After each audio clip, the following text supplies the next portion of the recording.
We're live. Hello and good evening. Welcome to another episode of the Freshwater Network with Max, Nathan, and me, Jeremy. Hurrah! The intro video's gone missing. Oh God, We can do. Hold on, we'll do.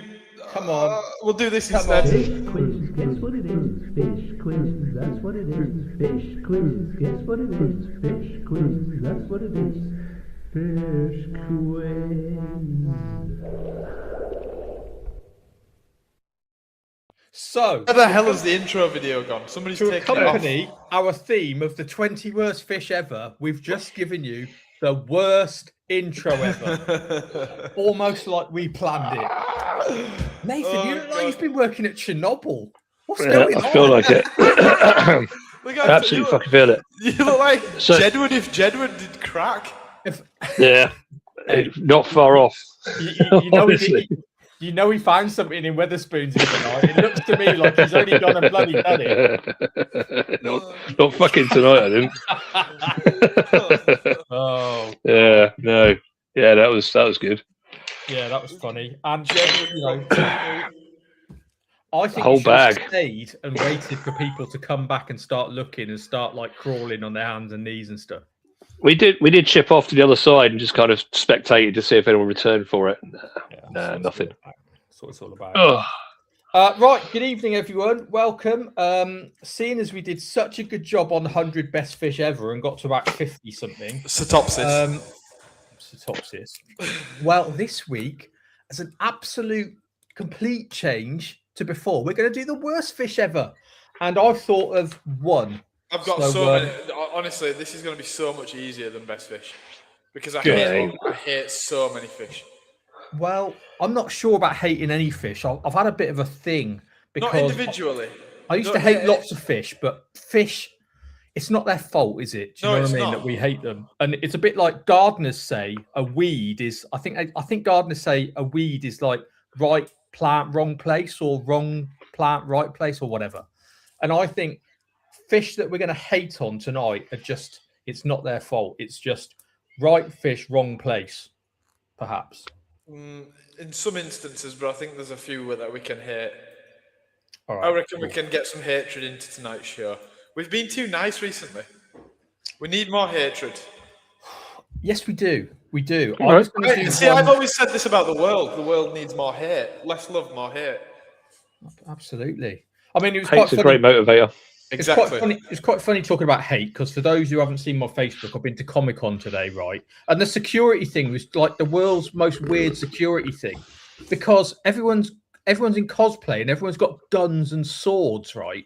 You've got Boba Fett with an actual machine gun, and they're like going, Did you kill anybody? "Can we like search you?" And the guy's going, "I've got armor and a gun," and they're like, "Yeah, go through, mate. You're all right." And I'm like, what? The guy's got a mask and a gun that could be working. The next guy's got a sword. Do you know what I mean? And he's got a mask on as well. And they're like, yeah, That's a good shout, actually.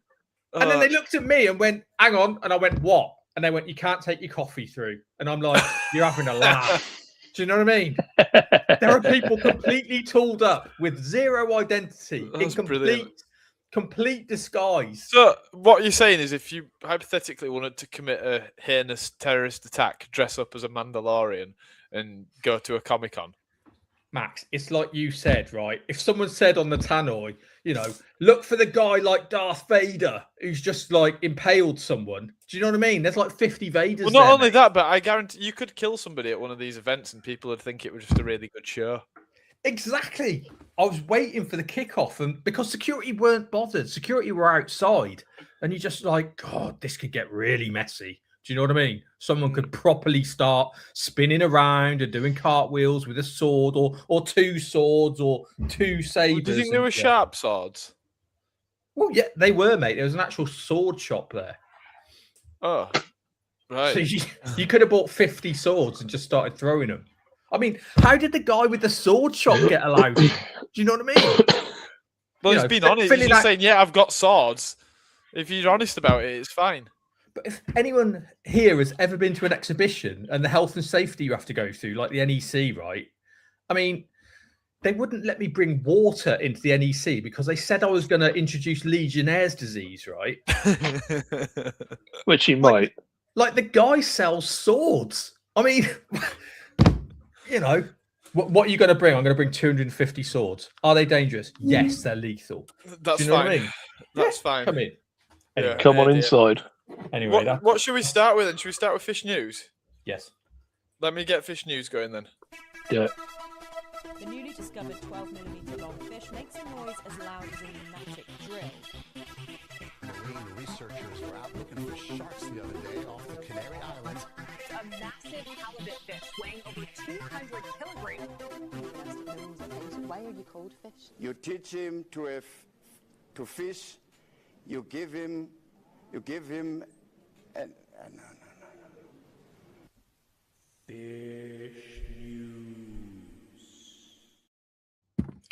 Where is that soundbite from, Nate? It sounds like Heiko Blair at the end. Which one? You teach him. Yeah. You need to watch the video, Jeremy. Yeah, you need to see that. I can't remember the name of it, but yeah. African news presenter. No, it's an pasta. actual. Is it a pasta? No, it's an actual news presenter. You teach a man to fish, and It just completely doesn't know anything about what he's trying to say. Yeah, it's gold. No. No. It's just literally stopping on air, like no. Can't remember what the hell it is. Flower is a weed with a marketing budget. That's an interesting take. What else have we had? We've had Max. Your sound is echoing. Yeah, we've told him this. Is it echoing? I mean, me and Max have been sat behind. Oh God, we've been sat behind here for 36 minutes, right? And Max insists on having the echo on the whole time. I sound like God. That's why. Listen, I'm God. I told you that's Yorkshire. It's a Yorkshire That's accent. what happens if you come to Yorkshire. Everything's just echoey because of the hills. Max, how far is Bingley from your place? Bingley, about half an hour. All right. I needed some fence panels, and I thought of you, but then I didn't go in the end. Why Bingley of all places? It had the cheapest fence boards, so I was going to take a trip out. But we've got Too Tall, Too Paul. Good evening. We don't actually know how tall he is. He's actually quite tall. I went to college with Paul. Which Paul is it? Did you? There's Paul. Paul, classic Sparshot lad. Paul. What's his Too second tall, name? Paul. Too Gives tall, a name. Too Paul. Too tall, Paul. Is it morally? I'm not going to start zinging. No, that's Richard. I didn't go to college with him. I taught him. He was a student. No, Paul. Paul is old guard. He won't know him. He was studying before you were born. He must be very old. No, he is very old. He can still be normal age, Max, and still have studied before you were born. No, but if he went with Nathan, he's got to be absolutely ancient. Well, I was at college in '95. That was before I was born. Exactly. When were you born? 98. Jesus Christ. That's where I started with Maidenhead. 98. Oh dear. The night you were born, me and Nathan were probably nightclubbing or raving. Imagine that. It was a Tuesday, I think. You came out screaming, and we're cutting shapes. 98. I probably was cutting shapes actually. So I'd already finished my tenure at Sea Life before you were born. Really? And then 98. I was out partying a lot with Jason Rainbow, who is the marketing dude. Neil Hardy, yeah.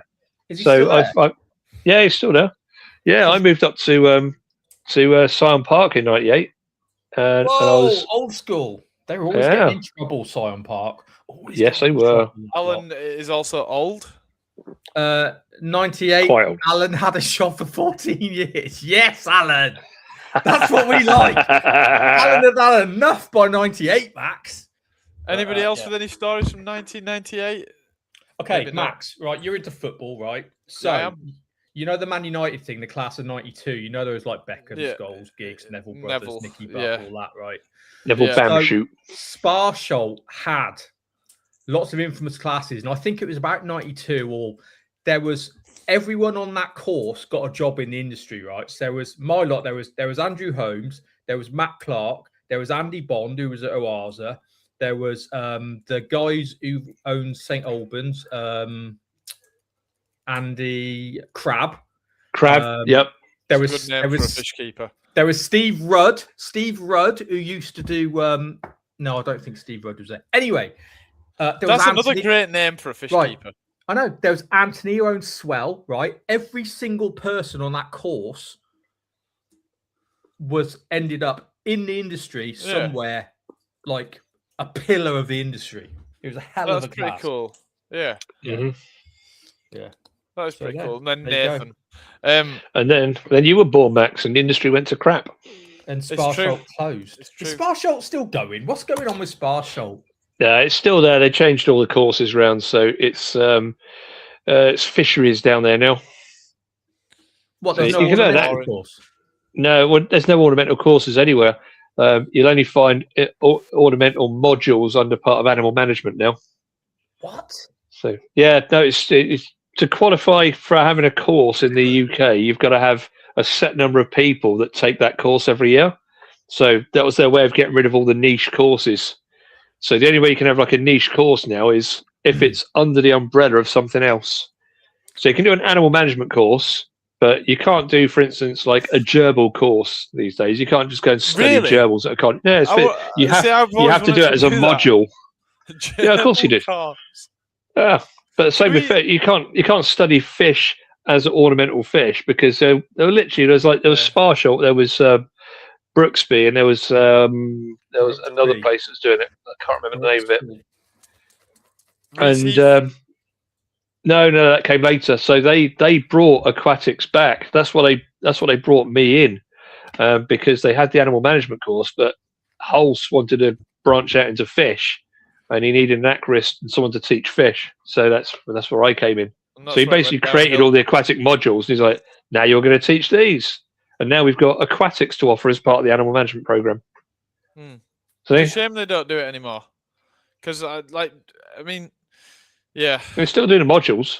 Yeah, but the modules are crap. I did animal management. It were a waste of time, to be honest with you. Yeah, you'll just come out with an animal management course. So you just have to put in your time grooming. The fish module was, is this a fish? Yes. Well done. Yeah. Have a pass. What a shame. It was horrendous. It was a bit more than that at Reseed, to be fair. When they rebuilt that building, and it was like a big deal. It was like, the national centre for like ornamental fisheries study or something. Did they have good fish there? What were the fish like that they had? They changed, didn't they? They changed with this. They changed regularly. Yeah, you had there was a tilapia buttercoffer. I remember that being there. Hey, there was about 48 quadrillion clarius. But both of those are from fisheries, though, aren't they? Well, no, sorry, the clarius is from the fisheries side. Well, no, they were doing tilapia on the fisheries as well. So I think that's where the buttercoffer came in, because they were just doing tilapia marie, and then buttercoffer started appearing. So they ended up coming to the aquatic centre and being as lots of guppies. Yeah, I can't remember much of it, to be honest. I don't remember much of it. Did they have any really cool fish that made you go wow or not? I think they had arches and stuff, didn't they? Yeah, not by our standards. It was mainstream. Yeah, it was very run-of-the-mill. That's a bit rubbish. Deneng0259 has said there is no worst fish of all time, but instead the worst fish keepers. That's an interesting take. We're going to come on to that. We're going to give you some pretty bad fish. We're going to debate this heavily. Anyway, let's do the news. Yeah, hit news. Hang on, we've already done the intro, so let's Jeremy start with the news. Okay. There's more stingers. Oh no, more ring stings. Ring stingers. So, Potimer trigon Siponin morok, which is F in the image, bottom right, is a new species of freshwater stingray described from the Demerara River, Guyana, and Rio Guanare in Venezuela. The new species is named to acknowledge the Acahuayo people, the indigenous community historically occupying coastal Guyana, near where the holotype was collected. The species name derives from the Acahuayo phrase "C. ponin moro," meaning the fish that stings. The C is pronounced chi, and the moro is More-ok. So let's try it. So it's Cheaponin More-ok, I think. Cheaponin Morok. Cheaponin Morok. Yes, you got it, Max. So new Potimer Trigon this week, lads. That's so exciting. What are the other deal. species? What's A? Is that Schroederi or Tigrinus? Do you not have the names? No, I don't think it's Tigrinus. I think it I'd might. say It's probably Bees Matoro. A looks like Schroederi. C unsure. E maybe Bosemani.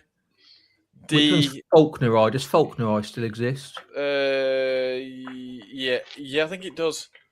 I think Orbignii. Does Orbignii? Orbignii still exists. But I don't know what C and D are. Be interesting to know. They look nice fish. Well, there we go. More stingrays. That's nice, isn't it? More stingrays. I edited out a little bit because they're going on about Guiana Shield. Still loads to find. They're all potentially threatened from habitat loss.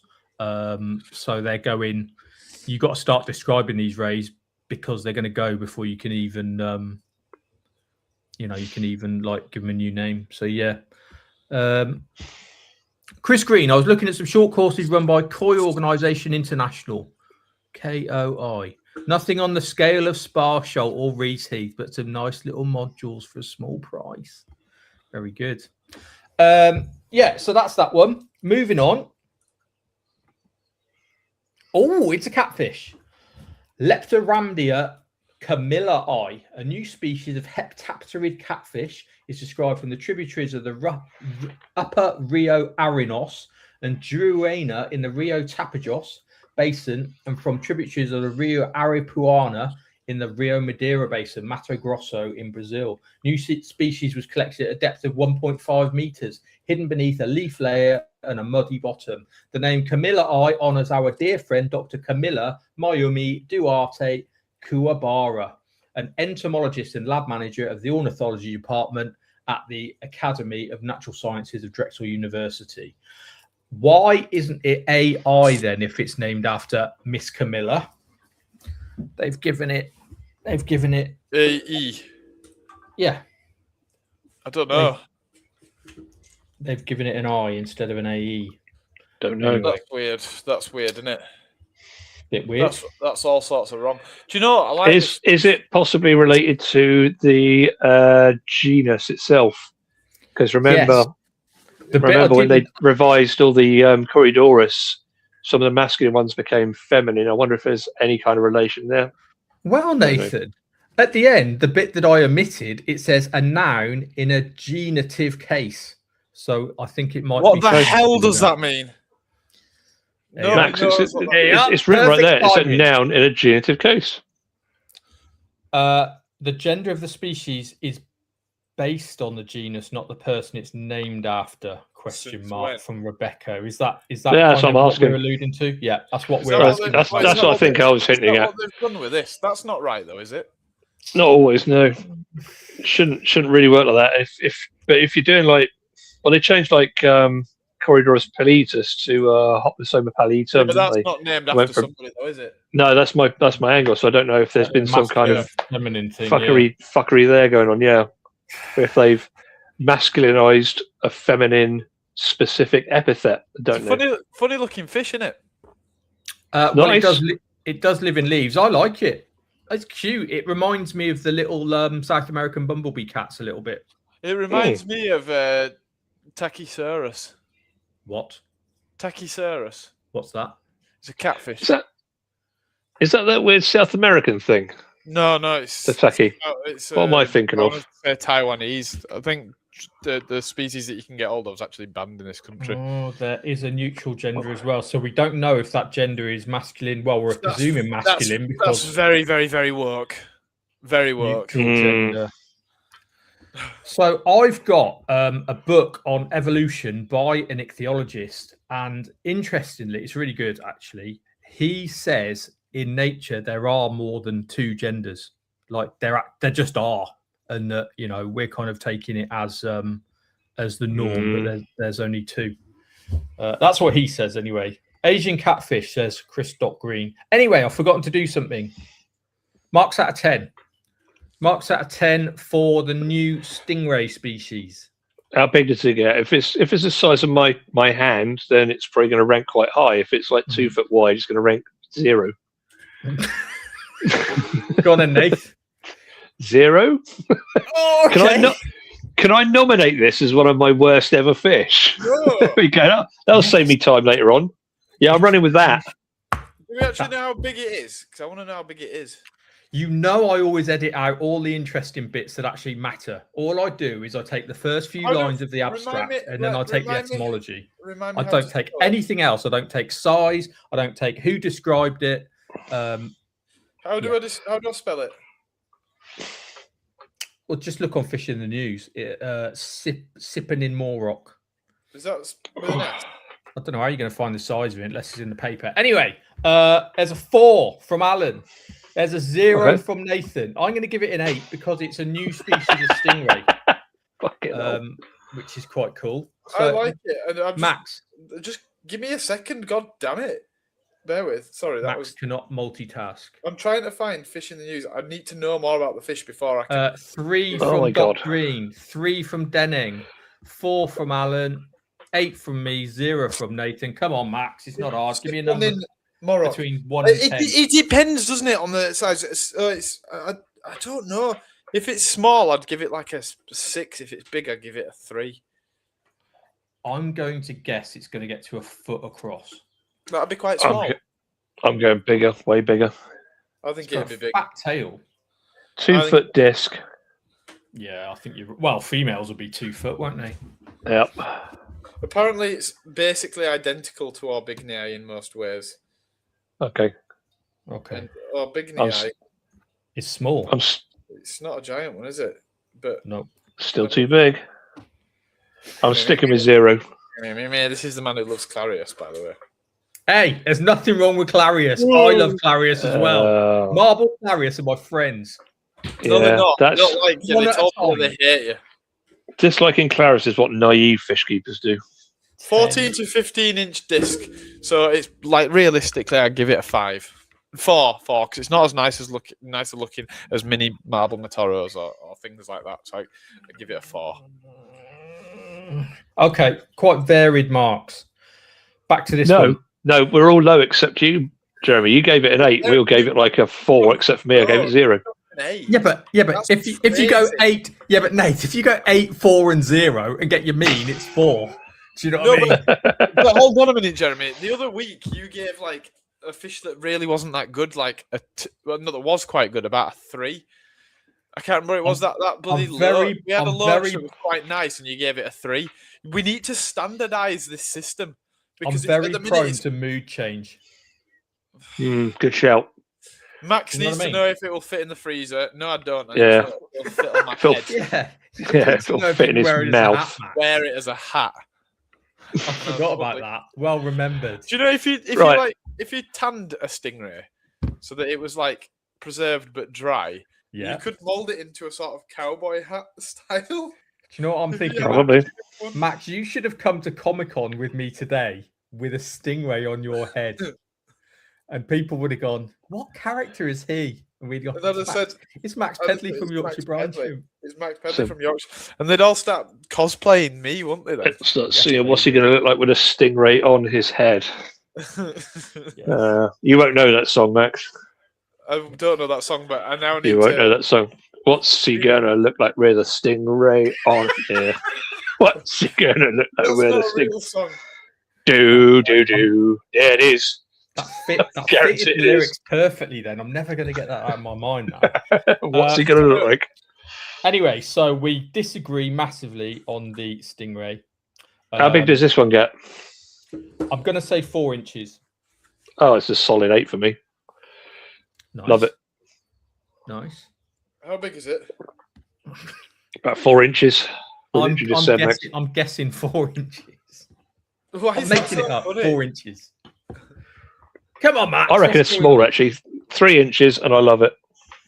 7, Alan. I give it a 6. 6, Max. Nate, sorry, say again. I gave it a solid 8. 8. I'm going to go. Oh, 8. You're in good company. I'm going to go. I like it. 7.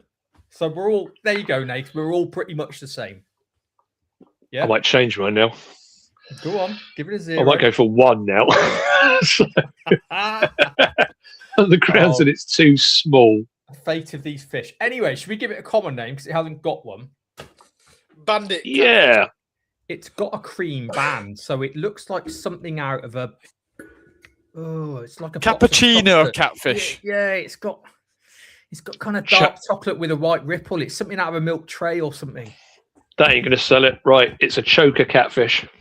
Choker Yeah, catfish. that'd sell to all the goth girls. Chocolate choker. Looks like it's chocolate choker catfish. There you go. Chocolate CCC, triple C. Yep. Lingcat. Gold ring. That's probably the most sensible, actually. Gold ring catfish. Yeah, but it's boring. It's boring, isn't it? Guinness is good. Guinness is good. Guinness cat, yeah. That's good. That sells. What's it going to be, lads? Is it the chocolate choker Guinness or is cat. it I Guinness? think you've got to go Guinness cat. That makes sense. I'm selling it as chocolate choker, so good luck. I'm going to get them in first, and I will write up the fact sheet for them. This is everything that's wrong with aquatics, because some like Instagrammer now is going to call it like Guinness, and you're going to call it chocolate choker, and you're both going to be talking about the same fish. Leptoramdia Camilla eye. Camilla's chocolate choker. Oh no! Oh no! I love that. Camilla's chocolate choker. Yeah, right. love it. That'd It sell, is forever set in stone. The time is 7:26 on May the 3rd, it comes in 2026. It now has a common name. Sorry, Trade. Camilla's chocolate choker. It is. Where's your rattle thing? Where's your? There we go. It's done. It's done. Close enough. Okay, moving on. Oh, this is kind of interesting. That is a fish. Geninsia aurea, a new species of one-sided live bearer, which is in Anablepidae. Is described from the Rio Machine, Rio Tres Forquilhas, Rio Tramandai system, and the tributaries and the valleys of the Serra Garel Formation in Brazil. The name aurea, we know, comes from Latin aurum, meaning golden, in reference to the colour, especially of mature males. One-sided live bearer. Let's just discuss this quickly. I'm sure the panel will know. Has this got a one-sided gonopodium, and do you get lefties and righties? It'd be an anthropodium if it only works one side, isn't it? So gonopodium works in all directions. Anthropodium only works in one. I did not know that. So yeah, be an ant. Ant, not a gon. The Gon and Ant show. Oh, Max would love that. Is that like need one side plus wet side? Kinky. What does that mean? Yeah. Ooh. Does it need a one-sided female, Nathan, or not? No, I don't believe so. But I think the males just work on one side with the anthropodium. I'm trying to think of examples, and I honestly can't think of any now because I haven't slept. Yeah, don't know. Ever. You've never tried sleeping. Never ever slept. No. Well, overrated. Judging by your look today, I'd say you sleep like Kiefer Sutherland in Lost Boys. Very much so. Hanging from the roof. Oh, you're eating worms. The only way to they're worms, Michael. You're eating worms, Michael. What a film. Ooh. Which my teenage daughters refuse to watch. And I'm like, no, girls, you have to watch these 80s teen movies. They're really important for your development. And they're really Rite good. of passage. Won't even sit in the same room if I put that on the TV. They've never watched Top Gun. They've never watched anything. No way. You name it. Yeah, ruined. I think my colleague watched Conan for the first time this weekend. The original Conan. That's Barbarian. Hardcore. Yeah. That is hardcore. Max won't even know what that is. I don't know who he is. Conan. But what I do have is I have some news of my own that I didn't tell you about. Are you pregnant? It's high time. How did you know? Well, because I'm the father. I've got a new hat.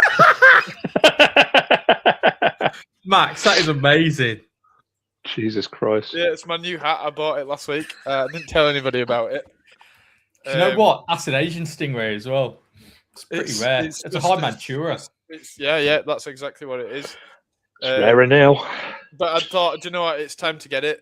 It's very sunny. I'm getting a little bit of tan on my face. I need something to just protect my skin. So stingray hat. There you go. Buy one of them. I actually would. Do you know what? If it was an actual thing, it'd take off. Cowboys would love it. They'd love a stingray hat. Should we get into the business of stingray hats? What, a bit like botanicals? Is it a bit like botanicals? You just order dried stingray skins? Well, you need a full dead stingray to make it really work, because it's sort of like it's the idea that it's the full thing is your hat. But if only we knew someone who had a dead stingray. If there's any taxidermists watching, do you fancy a challenge of making a stingray into a hat? Have you seen that guy on Instagram that makes like pencil cases out of rats and stuff? No. I reckon he'd do it. You know. I did see someone. Oh, I don't even know if I could share this. Yeah, literally, got a big ass dead rat and made a flashlight out of it. Like, what the ever living hell am I looking at here? Tell you what is this? In a little village next to me, right? There's an antique shop, and it's got loads of curios in it. It's got like dried out like flashlights. Well, no, the worrying thing is, right? It's got loads of like sawfish bills, right? Oh yeah. But it's got loads of them. It's got like 100 of them, right? And a sawfish bill, apparently. That's not allowed. You can't trade those. It's proper side cheese, mate. But these are like it'll be old stock, right? Yeah. Oh mate, I've been buying that up.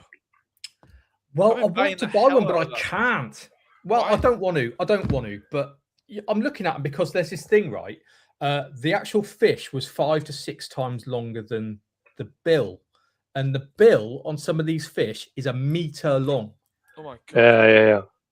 Why don't you want to buy one? Well, I do, but I can't because it's naughty and it's wrong.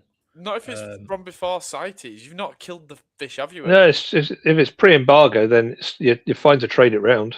There's no issues about that. Are you sure? But I'm not sure about that, Nate. No. No, it's the same with old shells. So there's loads of shells you can't import. I know, but don't even ask how I know about this. But yeah, there's loads of new shells or old shells that you can't import and sell in this country. They're banned. But if you happen to find like an auction house where someone's just had like a container cleared out and they've been sat on these things for like 35, 40 years, then green light, sell them. They can go. It's all about that old stock. All right, well, that's your birthday present sorted anyway, Nate. Looking forward to it. Massive swordfish bill coming your way. And I want you to use it to open like mail with as well. Do you know what I mean? Oh, gotcha. Yeah, I'm going to use it to remove blanket weed out of ponds. That's a brilliant idea. Get there and hook blanket weed with it. Yep. Alan, when I was at school in Grimsby, the school had sawbills and narwhal tusks. That's cool. Narwhals, they're fascinating. They are fascinating. Presumably also a lack of decent sewage plumbing. Jesus Christ, Max. Wow. Have you ever been to Grimsby? It smells, does that place? Oh no, I have been to Grimsby. I've been to Alan's shop actually. Alan's old shop a couple of times, and I've been to Alan's house. I'm thinking of Scunthorpe. Yeah, it's Scunthorpe that smells. Oh, sorry. I apologise to Alan then. Sorry, Alan. It's Scunthorpe that smells really bad. Unless Grimsby also smells bad. Alan just says yes. So right. Back to the news. True. Right, Janincia back. Okay.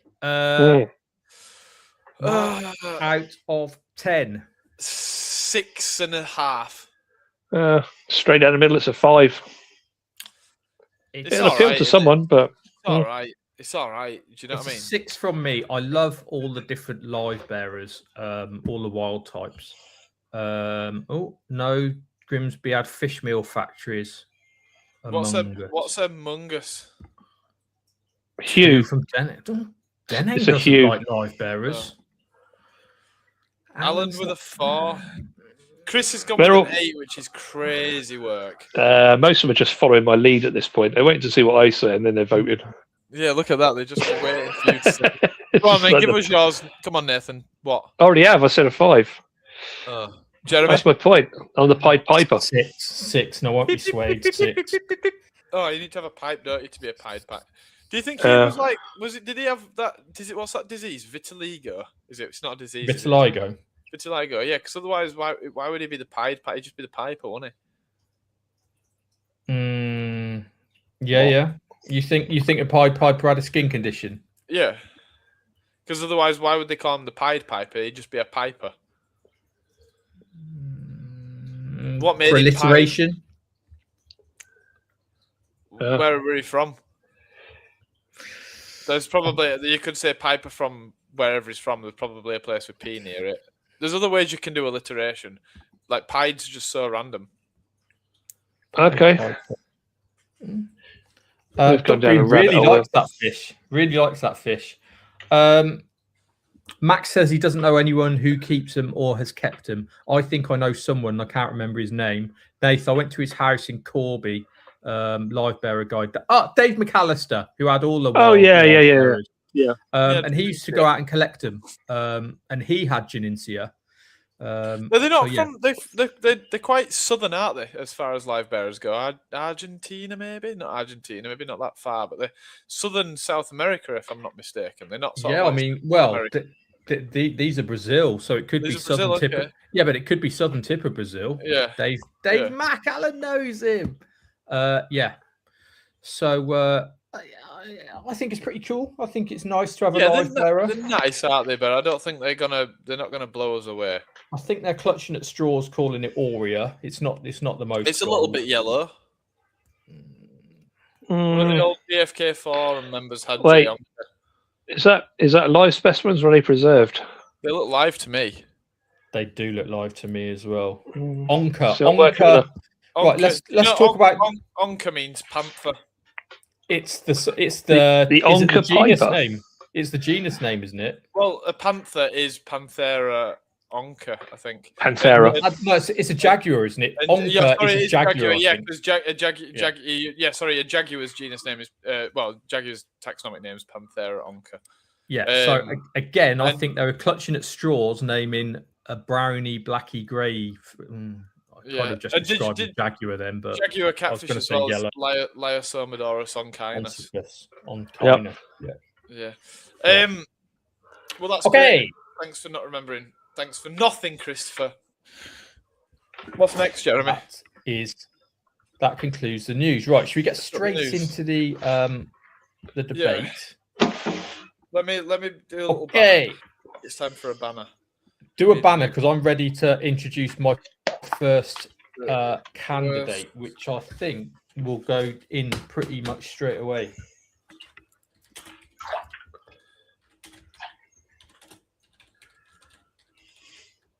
Oh, did I tell you about that pond I did with a turtle in it? That pond I did with a turtle. 220 smooth newts I pulled out. Jesus. It's quite a lot, isn't it? That's a lot of newtage. Back as well. I put them all back. Newt Gunray. There we go. The worst fence fishers of all time. Let's go. Boom. Oh no. Cool. Oreochromis niloticus. I've got some of these. It's got a lot to answer for. It's a lot to answer for. This is right fish, wrong place. But I'll tell you what, in the tropical countries of the world, this thing is a bloody menace. And it's gonna eradicate a lot of endemic fish. Again, through no fault of its own, just because it's hardy. So that is a candidate for one of the world's worst fish through no fault of its own. What do we think? I think you're right. You're absolutely right there. It's causing havoc in itself. It's not such a bad fish, but it is responsible for the demise of a lot of species across Asia, the world. South America, Mexico. It's done an absolute number on a load of live bearers in Mexico. Yeah, and cichlid. And go on, Nate. Sorry. Well, I was just saying, there's many fish that are going to knock out. If we had a deck of like terrible fish top trumps, there's one fish that's just going to knock that down on every front straight away. So as much as I appreciate that, that is a killing machine, genocidal piece of crap. It's no Nile perch. Oh, Nile perch just beats it on every front. And it is an aquarium. People still sell them for aquarium. Nile perch are terrifying. Really? I hadn't even considered Nile perch. They are terrifying. Nile perch, it's out there. It's sold as an aquarium fish still somehow to this day. Oh, yeah, they still float around out there. Oh, my God. And, yeah, I mean, well, pretty much most of... Which lake is it? Is it Victoria? They've munched their way through everything. And now working their way through the rivers as well. And munching their way through Southeast Asia. Not the fish's fault. Yeah, they've gone all over the place. But aren't there Asia? Doesn't it have its own Nile perch equivalents? Its own Persephone? Elates. Is it there's Siniperca, isn't there, in Asia? Yes, there is. There's a lot of Siniperca. Well, either way, I'm saying that while that's bad, it's not the mothership of badness. Okay. Not the fish's fault, but I'll still hit it with a hammer. All right. I think you have trumped me. You're right. But is it a top 20? I believe it is. Yeah, I reckon we're onto something with that. It'll definitely make the long list. I might have one of these to wear as a hat somewhere. It'll definitely make the short list, rather. Oreochromis. Oh, look, there we go.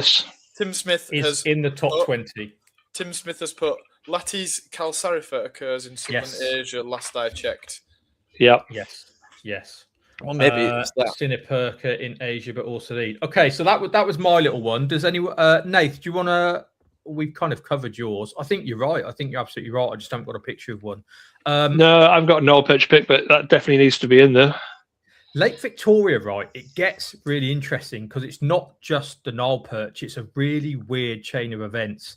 Like habitat loss around the lake, certain crops and certain things and practices. I think there was something they did.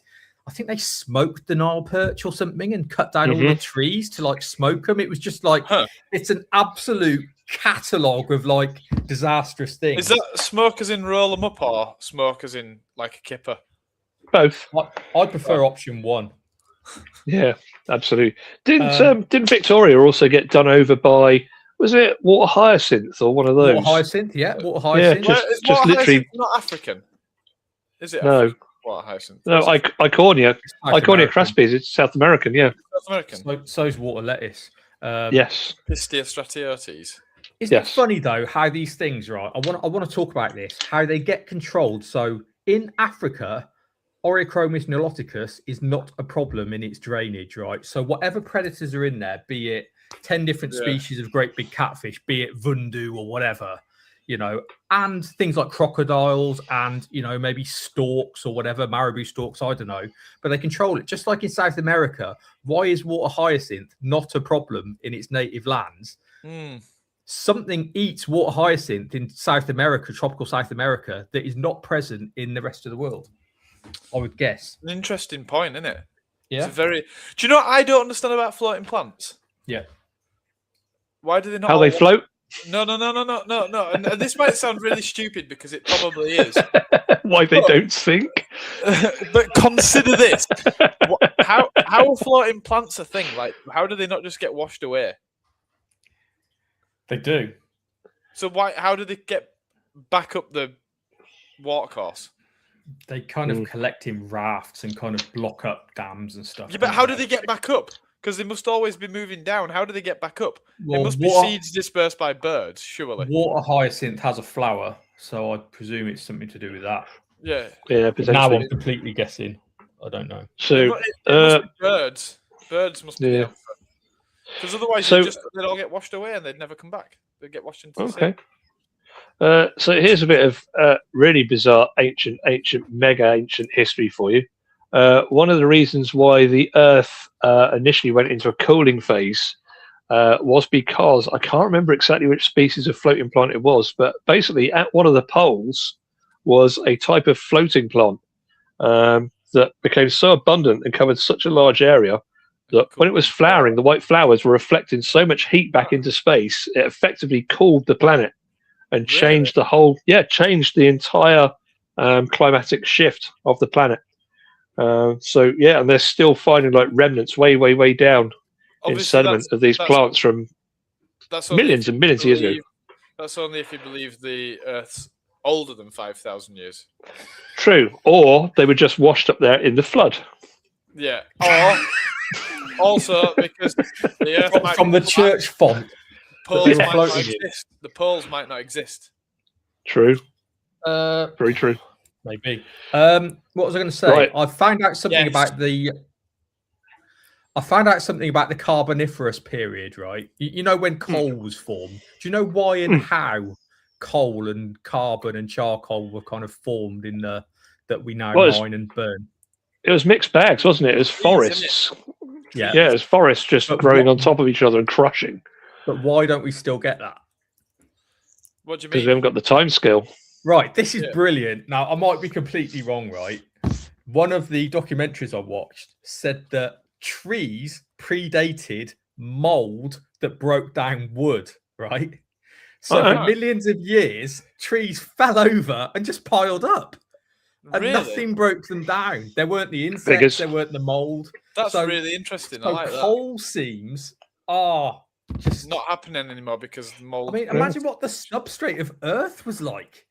Yeah, It must have been like ravines of like fallen trees. It's just bizarre. Fungus. Alan's on it. Yeah, that's really cool. Is that? I like that. Well, most of our chalk. If you go to the White Cliffs of Dover and you see all the chalk, that was basically millions and millions of years of a kind of trilobite stroke pre-trilobite, tiny trilobites that are just falling as sea snow, and just building up this layer. But mostly trilobite shell. Add that in it. It's crazy. It is absolutely mad. Absolutely mad.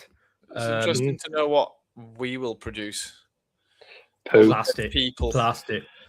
Yeah. And landfill's quite interesting because landfill doesn't actually break down. Like they're going back through it now and it's dry as a bone. It's just layer after layer after layer. It kind of shelters itself. It's just, you could go to like a 50-year-old tip now and just pull out like a 14-inch like TV. Yeah, that's pretty wild. What hyacinth is a big problem in the Delta here, Northern Carolina. Blocks up the locks and they pull it out by the. What did I say? Carolina. Did I say Carolina? Yeah. I'm going California. Yeah, I can see California. California blocks up the locks, and do you think does that mean it was named after a guy called Californ? Blocks up California. Californ, it's a genus of state. Max can't say it. California. Oh, okay, you can. Do it again. Blocks up the California. No, he can't. He can't do it. He generally can't do it. California. California. Anyway, Tom. We'll move on from that. Sorry, Denning. I'm actually retarded. Millions of years. K1 micro. What's the word after future? I definitely can't pronounce that. Archaeologists. Archaeologists. Are they archaeologists or are they paleontologists? Anyway. Well, they'd be archaeologists, wouldn't it? Because it's looking at human stuff, but paleontologists is really old. Well, it depends. Wait, is it the span of time? Is it the span of time that differentiates between them? Paleo means old. Archeo means old. The study of humans is what do you call it, isn't it? What's the study of humans called? Anthropology. Anthropology, yeah. Archeo, I think is paleoanthropology. I think you can have paleoanthropology. Yes, yeah, that's like. There you go. We'll go with that. But paleoanthropology. We'll go with that. But I still think it'd be archaeology. I think Alan might be onto something about this, Nath, because isn't it a type of coralline like phytoplankton or something? The White Cliffs was actually free floating algae that had calcium in it. I think. Yeah. There's loads of that. There's loads of basically this tiny kind of pre-trilobite. There's loads of stuff. Yeah. Basically anything that had calcium ended up just forming the sediment down there. Like same thing. There was nothing to break it down.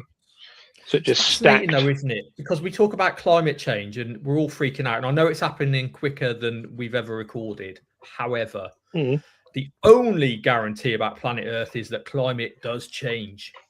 I'm not anti at all. I am not. I can see the change. When I was a kid, it used to snow in winter and be hot in summer, and now it just rains the whole time. I get that. But climates do change. Yeah, it's strange, isn't it? It's strange. They do. You're absolutely right. I mean, that's really quick. Is that it's changed that quick? We've had periods of much higher CO2 as well. Do you know what? That's better for plants. So my advice is plant trees. If we all just planted trees, global cooling would happen and it would absorb CO2 and the trees would get massive. Yeah. But they still need oxygen as well to grow. Well, they produce oxygen. Ah. We've also had a period of much higher oxygen on Earth when dragonflies got to like 3 feet across. Yeah, this is really interesting because bugs can't actively respire, basically. Invertebrates can't actively respire. So in order to grow big, there's got to be a higher concentration of oxygen. Somebody did a really interesting experiment on this, and they got Madagascan hissing cockroaches. Cockroaches. I'm better than cockroach. Put your echo on and do it. That piece of shit. I never trusted him. Now I got buried a cockroach. Anyway, what they did is took juvenile Madagascan hissing cockroaches and they cockroach. Cockroach. And they put some in like an oxygen-rich chamber and some in just atmospheric air, and the ones in the oxygen-rich chamber grew well over the recorded adult size of a Madagascan hissing cockroach. So yeah, they get big when there's lots of oxygen, basically. Cool. This was also the failing of Jurassic Park. If you've ever seen, you've seen Jurassic Park, yes, Matt. You'd have grown up with it. It would have been like the first film you ever watched. Jurassic Park was already very old when Matt. It actually was. What could possibly? I remember the queues at the cinema.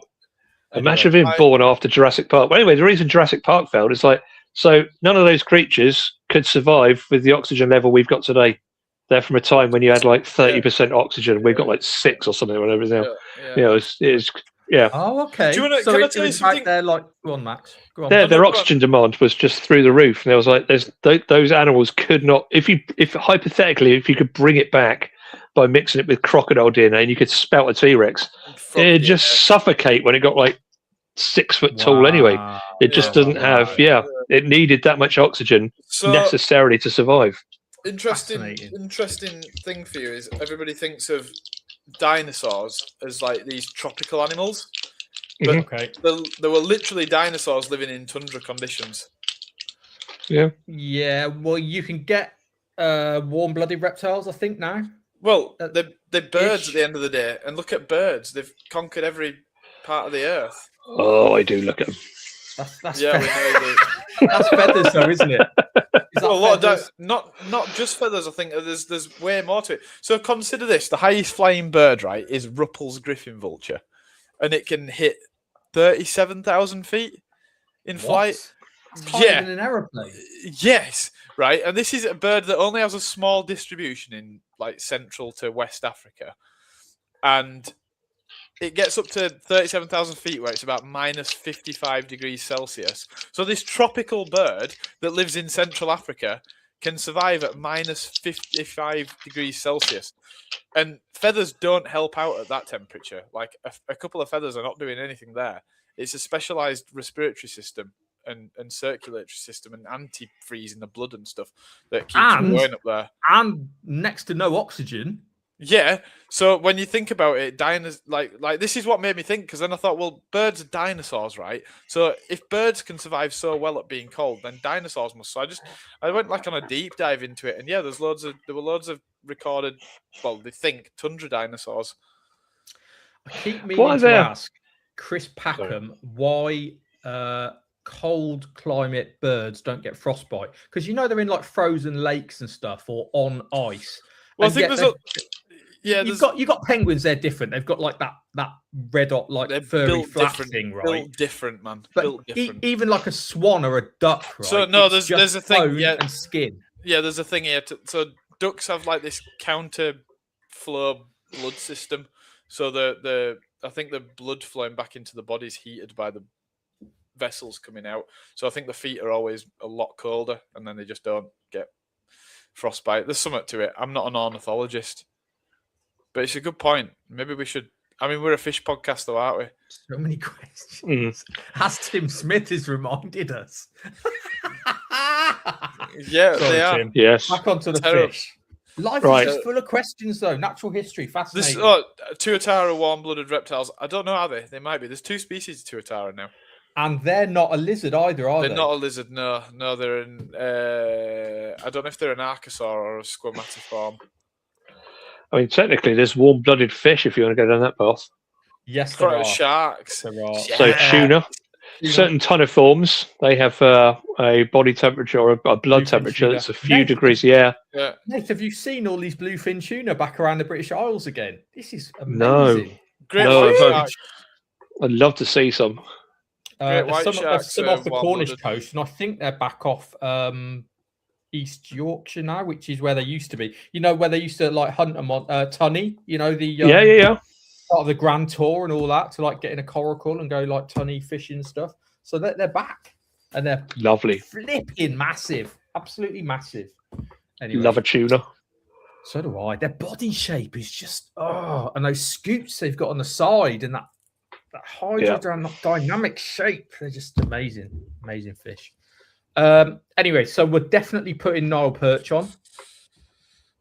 Yep. Here's one for you to discuss. Here's one for you.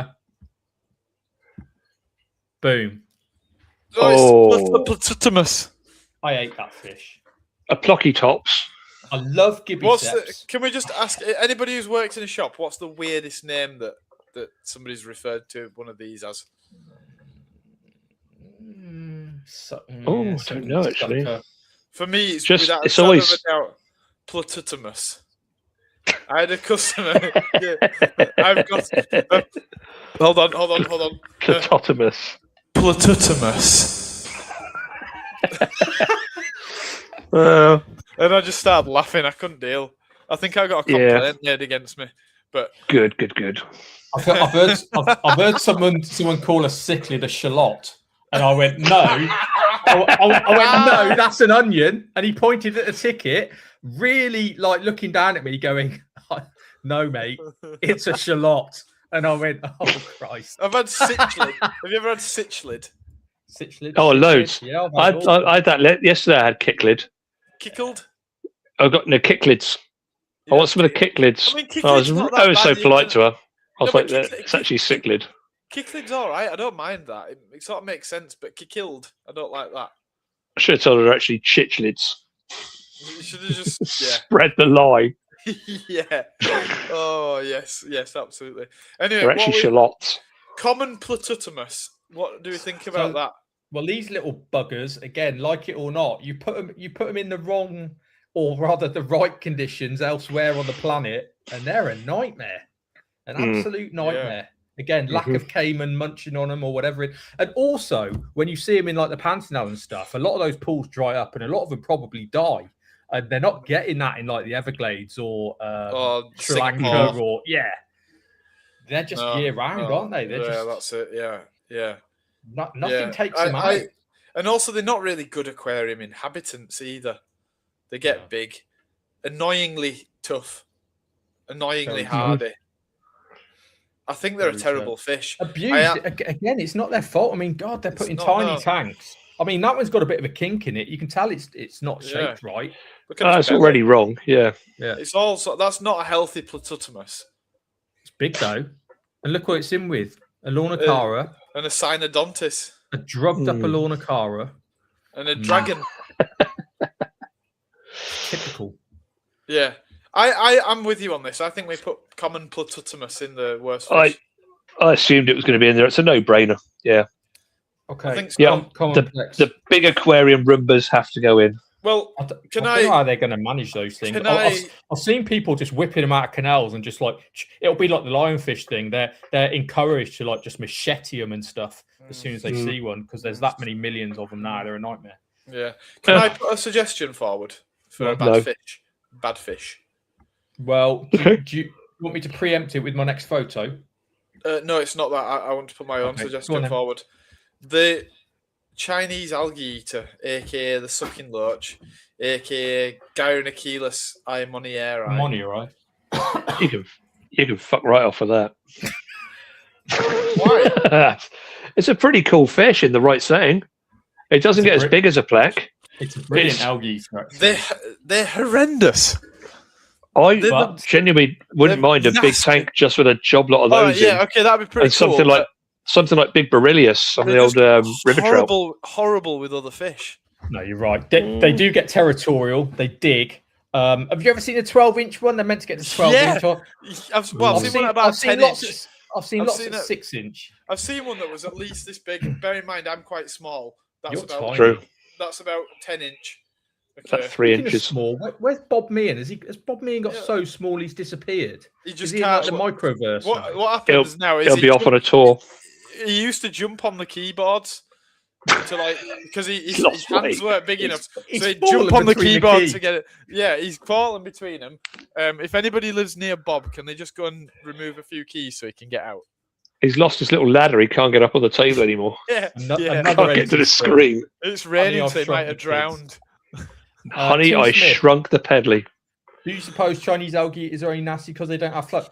Well, yes. Yes, actually, yes.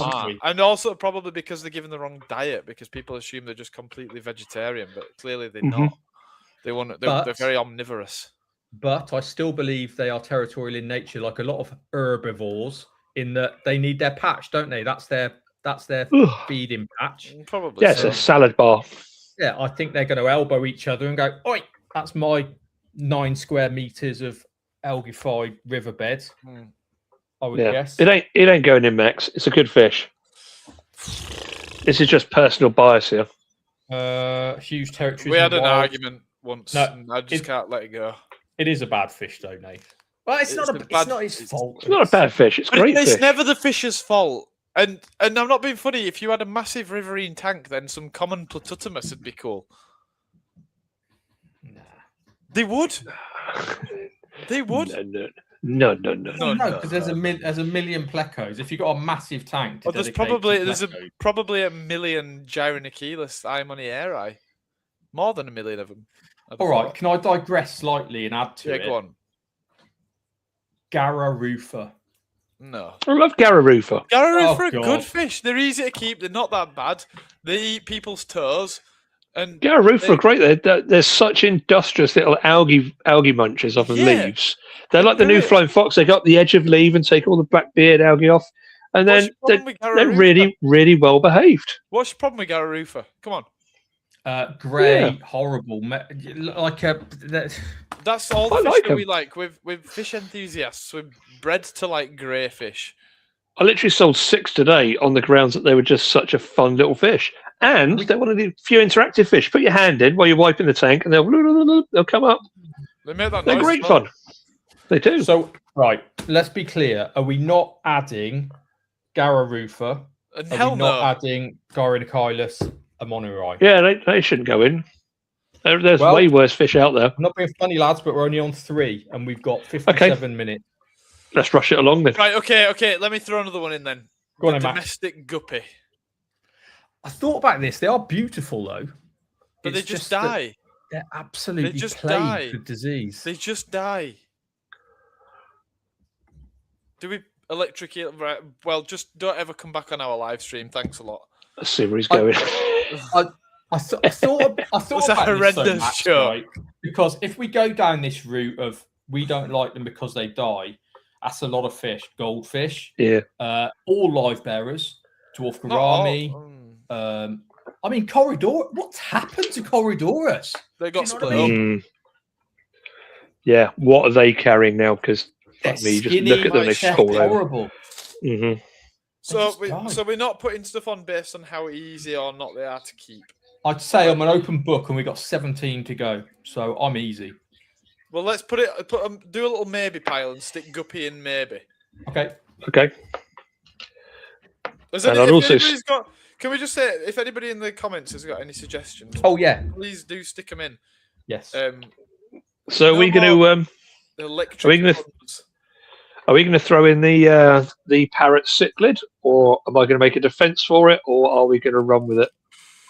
So I think we did defend it in the best of. What it's done. We defended it. It's the new tropical goldfish, isn't it? And it has its fans, and they're very hardy. They're not that predatory. They're long-lived. They're colourful. However, they are disgusting. This week, I'm going to say chuck them in, Nath. I think we got. Let's do it.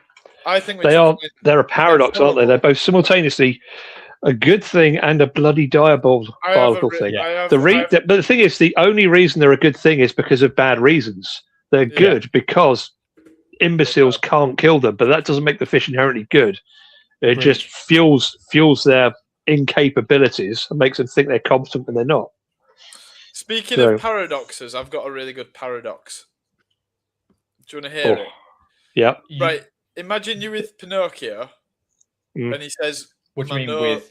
Well, you're just with him, like in pub or something. I don't know, wherever you spend time with Pinocchio, and he says, "My nose is about to grow." Would it grow or not? He might know something that you don't, because he could just follow up with a lie, an actual lie. In which case, his nose will grow. Up until that point, he's technically both lied and told the truth simultaneously, and therefore his nose can neither grow nor not grow. It comes a few seconds after he speaks in the films. So if he knows imagine it's going to go, he's just told you a lie. My nose is... No, you just sat there in silence. You've not spoken about anything yet, and he goes, "My nose is about to grow." There's a classic paradox. I'd say it's going to grow. Or did it just go whip, whip, whip, whip, whip, whip, whip, whip, whip, whip? Because I like to think he'll just have a stroke. Yeah.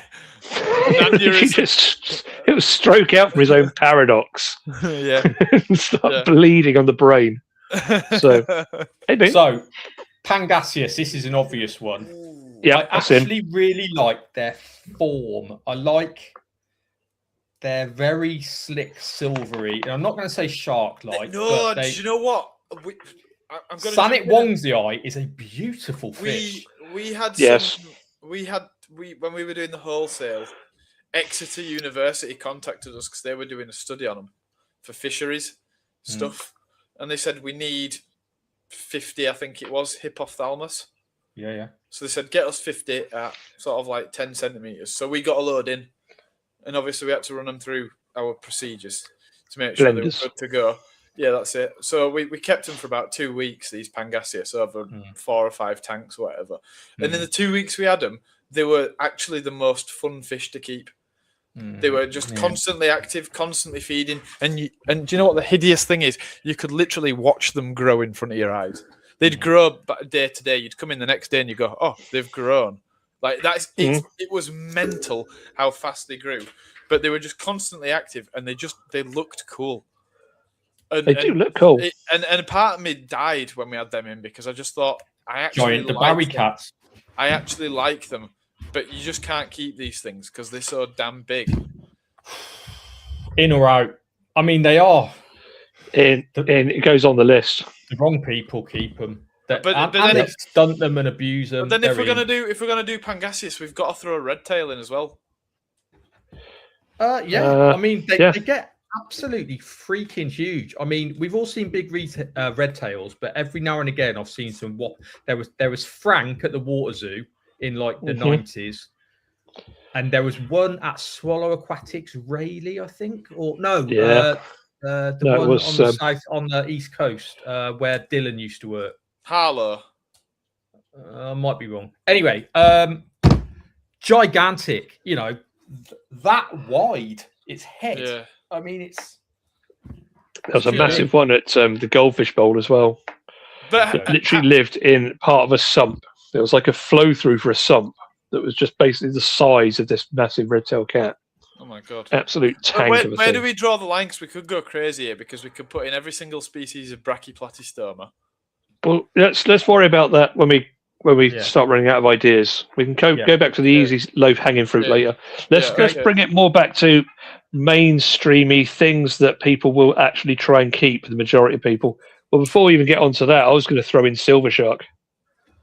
Yeah, silver sharks are silly. They're not even. Do you know what? Actually, I saw some really nice ones the other day, but they're not nice. They're not nice enough to be so popular for such a big fish.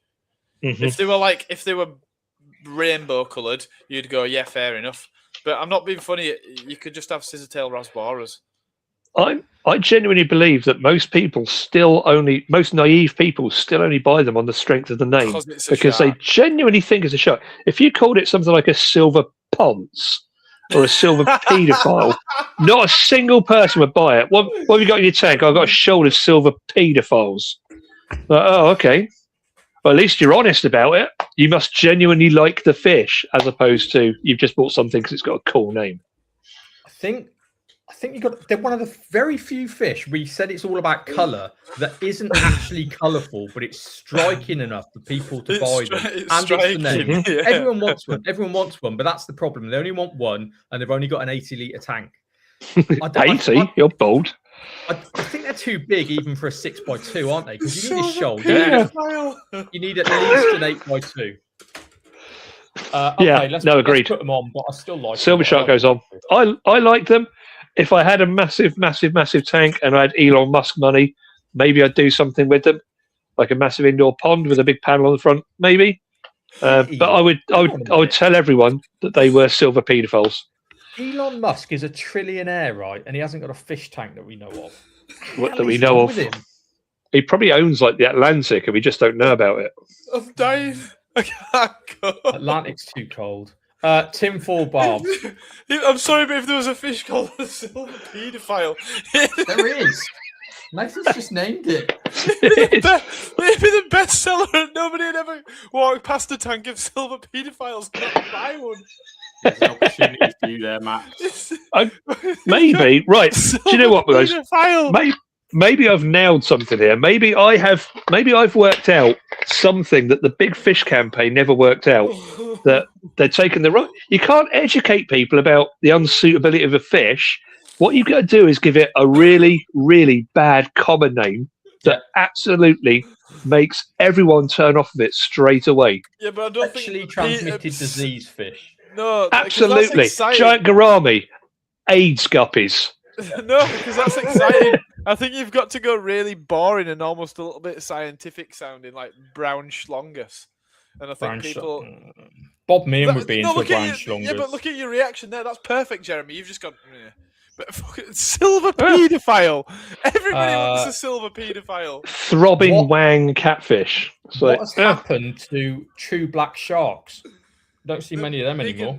No, they are on lists, but I don't think anyone actually buys them. I saw one at my local Maidenhead recently. How big? It was like 12 inches, and it was on sale. And then I messaged the boss man there, my old boss, and I said, "Do you know you've got a black shark in a tank for sale, and it's being sold as a community fish?" And he said, "No, I wasn't aware of that. I'll go sort that out. I don't know where I sort it out." Do you know, right? Dave Perry's Angels over in East Anglia, which is actually a stone's throw from that new Aqua Group shop. Is that like Charlie's Angels? Almost. He had a 30-inch black shark, and it was real. What? It was 30. I'm glad you said shark. I saw it many times, and Karen Young saw it many times as well. 30-inch black shark. There you go. Wow. Just a thought on the whole silver paedophiles thing. Oh, for God's sake. Do you know if you had a shop and it was called like Paedophile Aquatics? Do it. See if you get a lot of membership. I will come to you. But if you had a big sign saying Paedophile Aquatics on the high street, would people like just charge in to see what it's all about? Like if you probably right. If you were in Stockport, in Hazel Grove, or wherever you live, and you were out on the high street, you were just buying milk and eggs or whatever you do on the high street. I don't know. I don't cook. And you saw a shop that said paedophile butchers, for example. You would go in and have a look, wouldn't you? There's no way you'd look at that and not have a nosy. So there's something in that from a marketing perspective, make it sound really unpleasant. It would probably get burnt down with you in it. Yeah, but I'm not an actual paedophile. There's no proof that it's a paedophile. That's not what the place name says. I mean, where we're going with this, Max, there's no smoke without fire here. All right, another dog poo aquatics. Okay. You'd go and have a look, wouldn't you? Either way, back to my point. I think if you name these things in a really unappealing manner, that could probably do more to thwart the purchasing of these things. I get what you're saying. So it's the kind of the shark, the tiger, the kind of leopard, the kind of all that kind of. Yeah, start stigmatizing names. Instead of plecos, call them, I don't know, dog fingerers or something. It's like no one's going to buy it.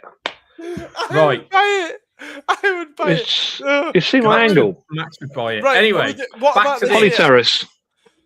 Albino Polypterus at that. Albino fish in general, all of them. All of them. Hate albinos. It's not their fault, but why the hell do we bloody back cross them and pick them out? I've got to challenge that because no albino fish survive in nature. Well, True. You say that, but what about all the like cave fish and stuff? They're not albino. That's not selective albinism. It's not. Sorry, that's not. I've completely forgotten the word. It's not chance albinism. It's a series of evolutionary processes that's just removed the pink. Though, isn't it? It's not quite. No. Does it never just start like that though? Surely. No, I think it's just a gradual process.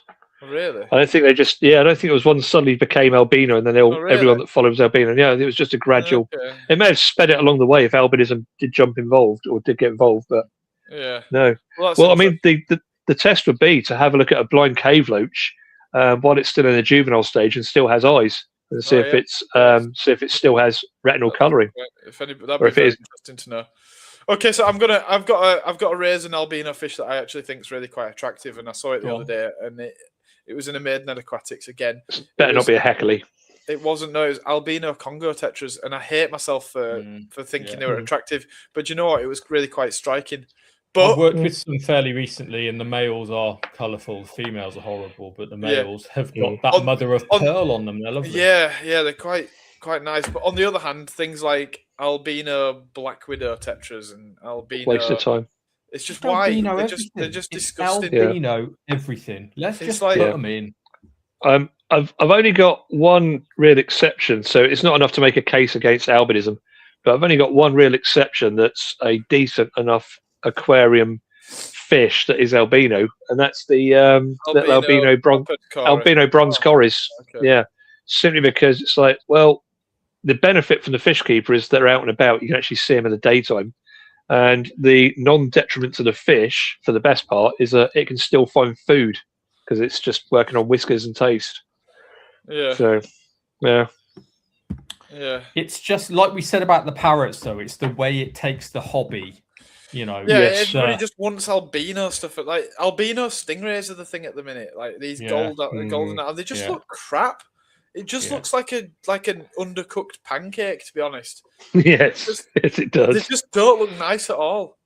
Yeah. And everybody goes absolutely albino black diamonds, but it's a black diamond. So what is it now? An albino? Is it a pink diamond or what? Like what? It's just stupid. Mm-hmm.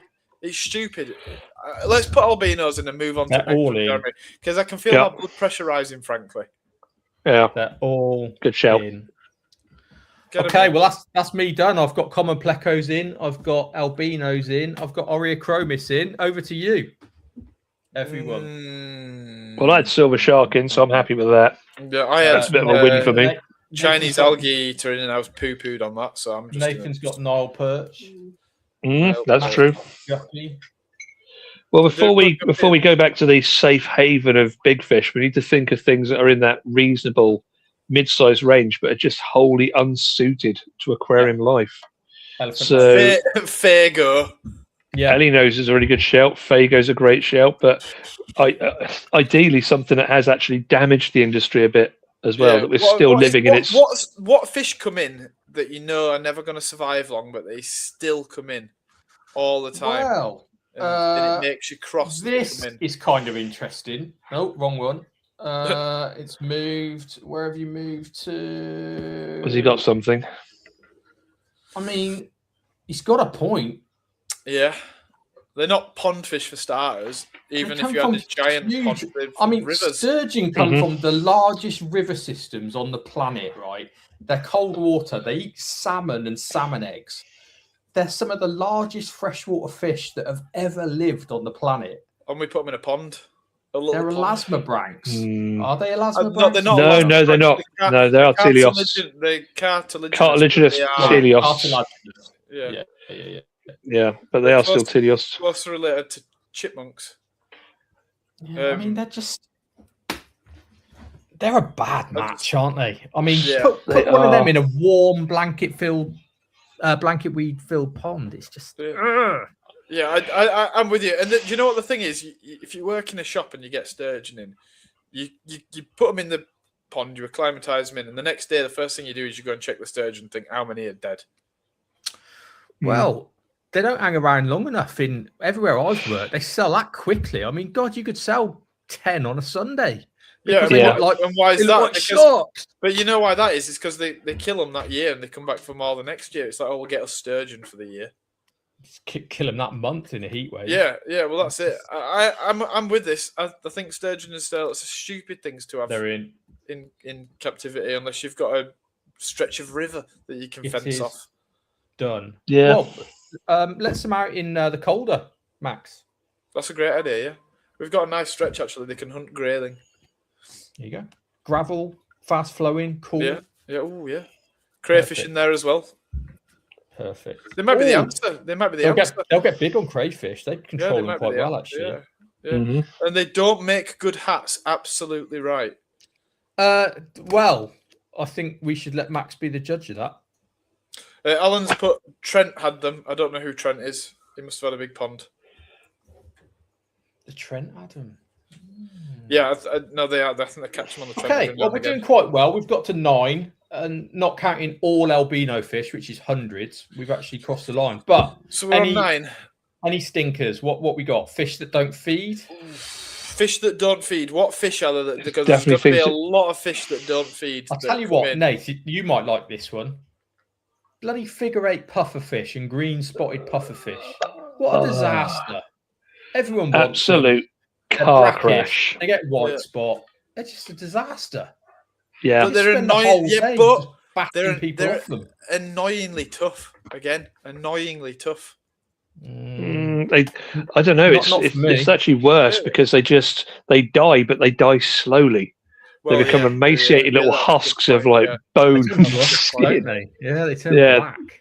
Yeah, they look like something out of a horror movie. They look like some sort of 200-year-old geriatric, no skin left, withered. Like you can sort of see them like, kill me.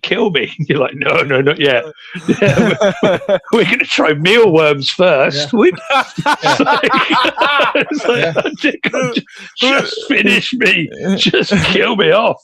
Yeah. But no. Earthworms now. Yeah. Kill me. As they just rot from the inside. Kill me with your canned hands. Right. Hang on. So what's the... You mentioned 2 species there. So what's the genus? Pull me apart like soft bread. No, it changed. It's Dichomictum trichomaria. No, it That's the word.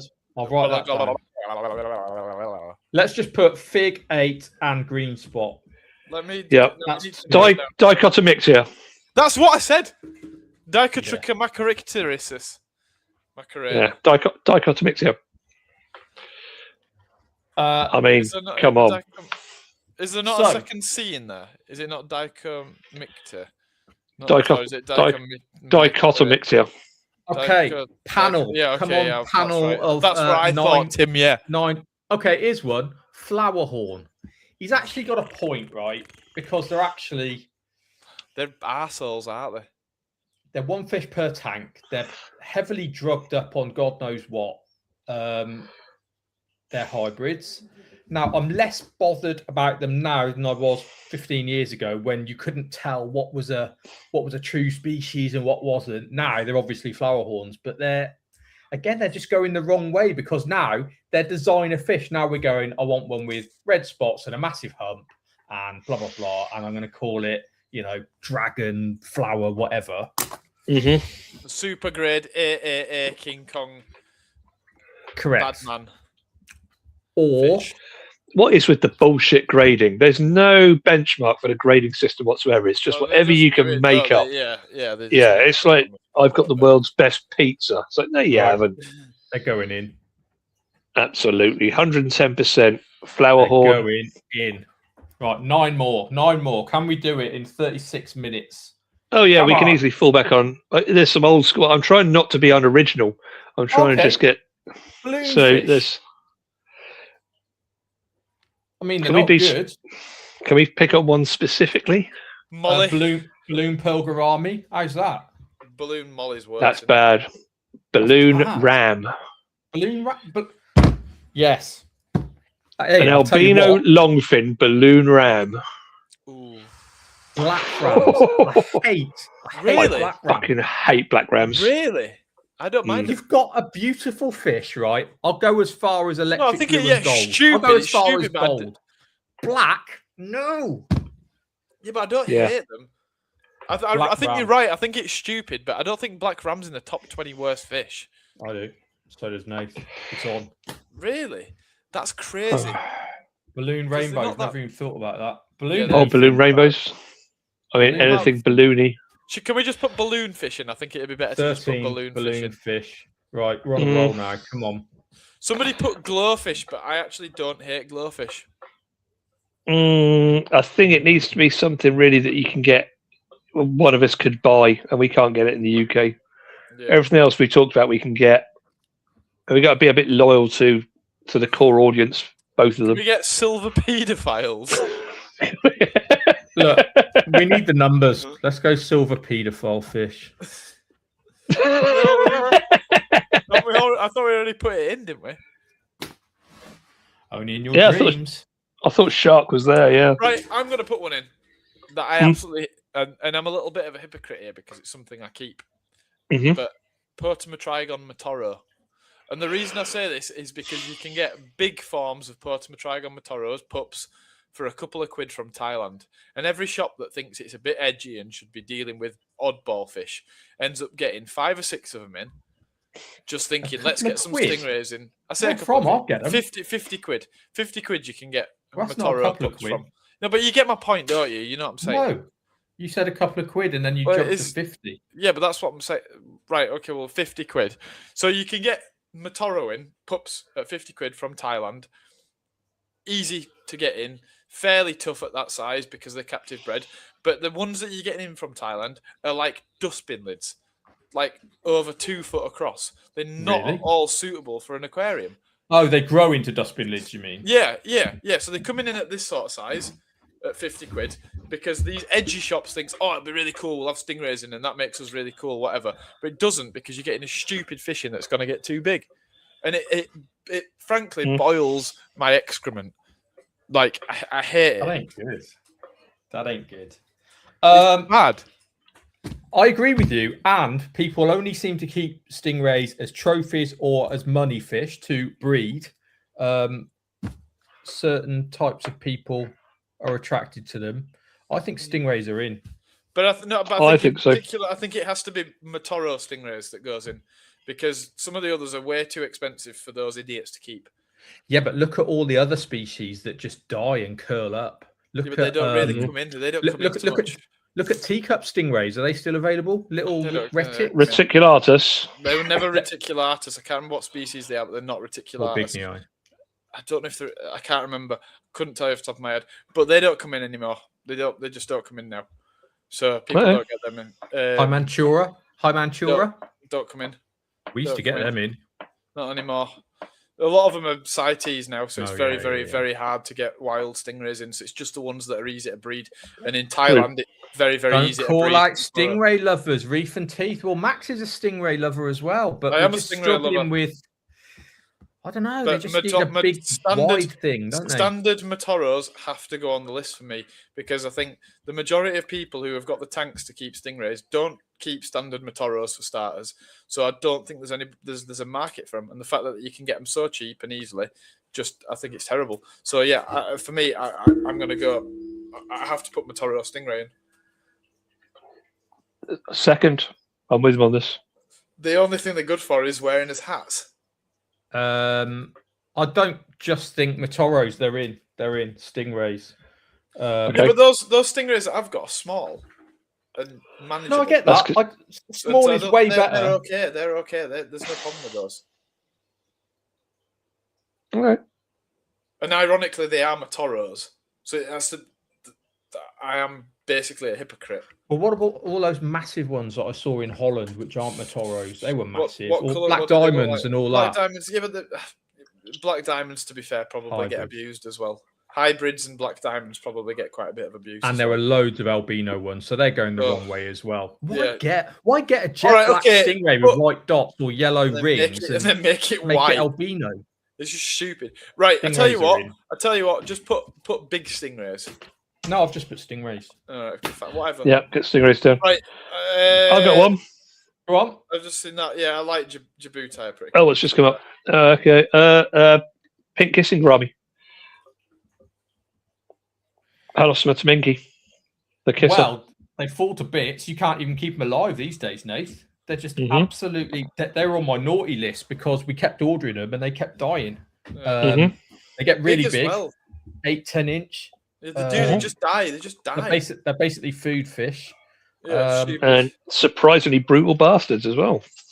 Yeah. I like how they've got the same mouthpiece as Semiprocolodus. Have you ever noticed that? Yes. Yep. Yes. And the Babel fish. Douglas Adams. He won't know what a Babel fish is. Douglas Adams, amazing fish from Hitchhiker's Guide to the Galaxy. People in the comments will know what it is. I know a Hitchhiker's Guide to the Galaxy. No, you don't. You know the new version. Yeah, the crap version. No. The mice. No, that's the remade crap. Yeah, mice are in it. So the Babel fish in that's crap. You want the original Babel fish. Right. Can I just kissing gourami? Stick it in. Kissing gourami are in. Chris Green has said hydrochinus, the African tiger fish. Now, while I think he's probably right, it's a terrible fish. We're lucky in that it doesn't come in too much. It does every now and again, and it shouldn't. But off the back of this, I'm going to go with its South American counterpart. Hydrolycus. Yeah, Hydrolycus. I think we should put Hydrolycus in because that's super easy to get hold of. All the edgy oddball shops try and get it in, and they just don't feed. They just don't feed. It's a stupid fish. It's in. You get them in at about 6 inches, and they don't look the part, and they don't feed. They're literally built to sit at the edge of rapids and pierce the swim bladder of other fish. Yeah. Which snakehead are we going to stick in? It's got to be micropeltes, hasn't it? It's an absolute monster. I mean, biggest. They get as big as your leg. They're highly predatory. Not as big as my leg. My quads are massive now. I saw your picture the other day of you in the gym, Max. You are roided up. Yeah. It's all the beef. Protein is eaten. Do you know what? I exclusively eat discus food. Beef heart with spirulina. Yes. That's all I have. Beef heart with spirulina. Yeah. And bug bites. Through no fault of its own, the red snakehead goes on. Yeah. The red. Yeah. It's not its fault. Just let it live where it lives. None of the fishes are the fish's fault. Ooh, Pacu. What do we think about Pacu? Out of interest. I like them, but in like a swimming pool. Do you know what I mean? I don't think they come in that much anymore. No, they don't. I think we've grown wise to Pacu, which is weird because we haven't grown wise to other fish. Yeah, agreed. Well, we've got more sexy giant fish now, haven't we? That's the thing. Peacock bass never used to be a thing when I was keeping fish. True. And now they're everywhere. You know, Siamese tiger fish. Yeah. It's sexier stuff, isn't it? Chanabaka instead of red snakeheads and all that stuff. Yeah, it's the money fish. Do you know what fish I don't like in the trade? And I don't like this because I do like the fish, but I wish you'd tell us, mate, because we're doing the 20 worst. Silver dollars. Hang on a minute. You love discaracins. I do, and this is a problem. But the problem with discaracins is if you're not going to put them in, like for your average discaracin that gets to 5 or 6 inch, if you're not going to put it in something that's 7 foot or bigger, you're not doing it any justice at all. And most people will buy 2 silver dollars because it'll be 2 for $19.99 or something stupid, and they'll stick them in a 3-foot tank. They do come back into the shop in a right state as well, don't they? Oh, God, yeah. They've got that kind of like candle wax kind of bits of their fins missing and kind of like just shaggy, and often with a head that looks like it's been glued on and doesn't quite match the body. Yeah, the body's been high protein, but the bone of the head hasn't been able to grow in the same space. Yeah. So, it hasn't had the exercise, has it? Like the eyes massive, like stunted angelfish. The eyes massive, but the rest of the fish, it's like. That 80-litre tank hasn't. But I don't know if they make it onto the 20 worst fish. Well, it has to. No, I don't think so. I don't think it makes it on. Well, what I'm not sure it does. The silver dollar. All right, we don't have to. I don't think it's that bad. We can come back to it. But it's not that bad. It could be worse. Because in the same vein, I could easily throw in tinfoil barbs. They are quite bad. But they're they're bad still for the out same there. reason that are still. What could you change the name of a tinfoil barb to make it less impressive? I think it's already been named. The Jimmy Savile fish. Jimmy Savile. Now then. The shiny child molester. What did Jimmy Savile say? Now then, jewelry, rattle. What have we here? National hero. All sorts. Yeah, what a god. Jim will fix it for you, Max. How's Jim will that? fix it for you to milk a cow while blindfolded. Dad used to do that to me. It was fun. Yeah. Lungfish. No, they're one of the best fish of all time. Unfortunately, agreed. You're way off. Yeah, I don't think. Protopterus doloi. Lovely. Tropical Leprosirens. Lovely. What a tropical rudd. The Dawn tropical. That's the name that we'd give to tinfoil barbs, according to Alan. Well, tropical roach. I'd go roach over rudd. If I was maybe. How about just tropical paedophile? If you like. The Dawn tetra attacks everything small. Do you know what? This is a serious shout for the 20 worst fish. Aphiocarax CF Naterarai is a tremendously horrible fish. I put it in. Yeah. I don't think it needs explanation. Stick it in. They're horrible. And that is through all fault of the fish. Not of the keeper. It's premeditated. They're just horrible fish. Yeah. It's not nurture, it's nature, it's just a nasty little possibly. Are they what's the white spot tetra, the Paraguayensis? That's what it is. CF. That's the fish. Yeah. They're a nightmare. I hate blue tetras. I don't know why. I hate blue tetras. But they're not nasty like a Dawn tetra. The Reefers Network's here. Oh, hey hello, guys. Happy bank holiday. Oh, thank you. 20 worst hairstyles of all time. Yeah, look at fair show. Well, that's what freshwater people do. We don't do hair. We don't worry about hair. We don't worry about equipment. We just worry about the fish. Hang on a minute. Who's going on about hairstyles when you got old Tom over there? Tom hasn't got a hairstyle. In a way.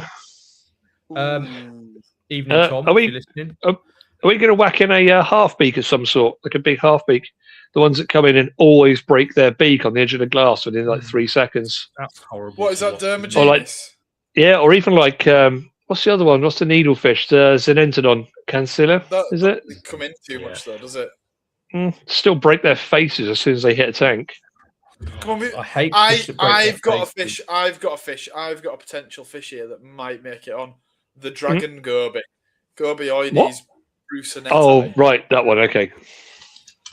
You're about to lose teeth there. I thought you were going Rhinogobius. No. Right. Are they brackish? No.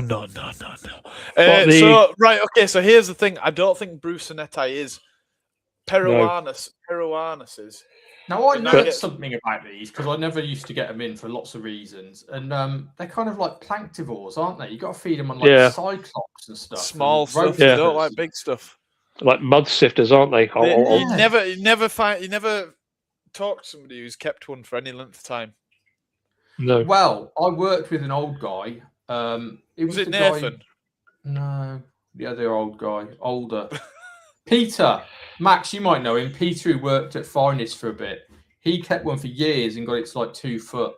He used to run his own shop in like Worsley somewhere. Don't know Peter. No, I don't know. Was his second name Pan? Hyde. There is. I didn't work with the Peter Pied Pan Peter. Pied Peter.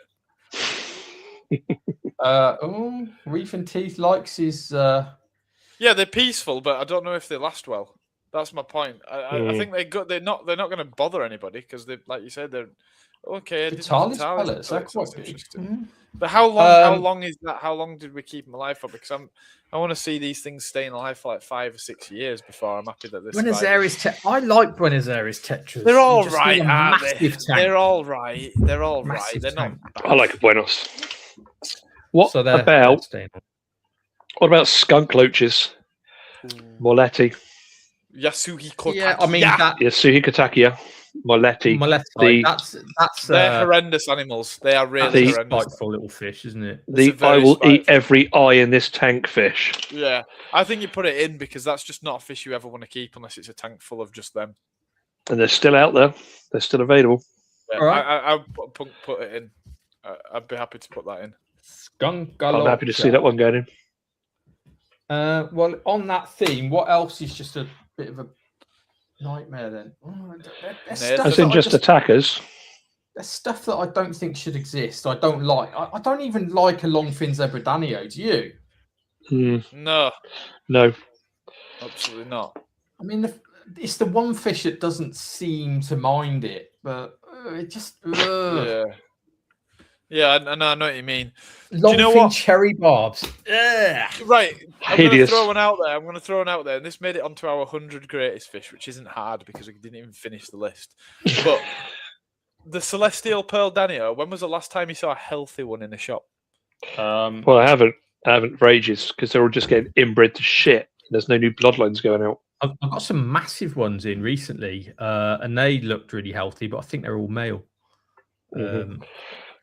Same with chili rasboras. Chili rasboras have just gone completely to pot of late. Really? Just seeing, they're all crap. They've all got like little bent spines, and they're all like. Really? They're all a bit peddly. They should all be wild caught, really. What is it with the pseudomugals having bent spines? Is that medications or is that inbreeding? Don't know. Mixture of all. Maybe starvation, temperature shock, lack of vitamin C. Who knows? Yeah, I don't know. Scurvy. I don't know. Carter. I think it's for Carter that just for Carter's a hard water fish, isn't it? They are wonky as well. Yeah, they're just wonky. Not sure they should be. I don't think it makes it in. Come on, let's rack our brains. What else? How many spaces? 18. Two more. Two more. Come on. The comments have been terrible today. Somebody give us some suggestions. We're not good enough. I think we've lost a lot of listeners. Yeah, they've got bored of us, but we like rambling to each other, don't we? Too much baby brine shrimp as fried. No vitamin C. Yeah. No, that makes perfect sense. Yeah. Lots of baby brine. I've always said how bad live brine shrimp is as a food. I've always said it. Ban it. Yeah. Get rid of it, I say. Just ban You'd have to be insane to invest in brine shrimp right about now. Send anyone who breeds it for a living to prison.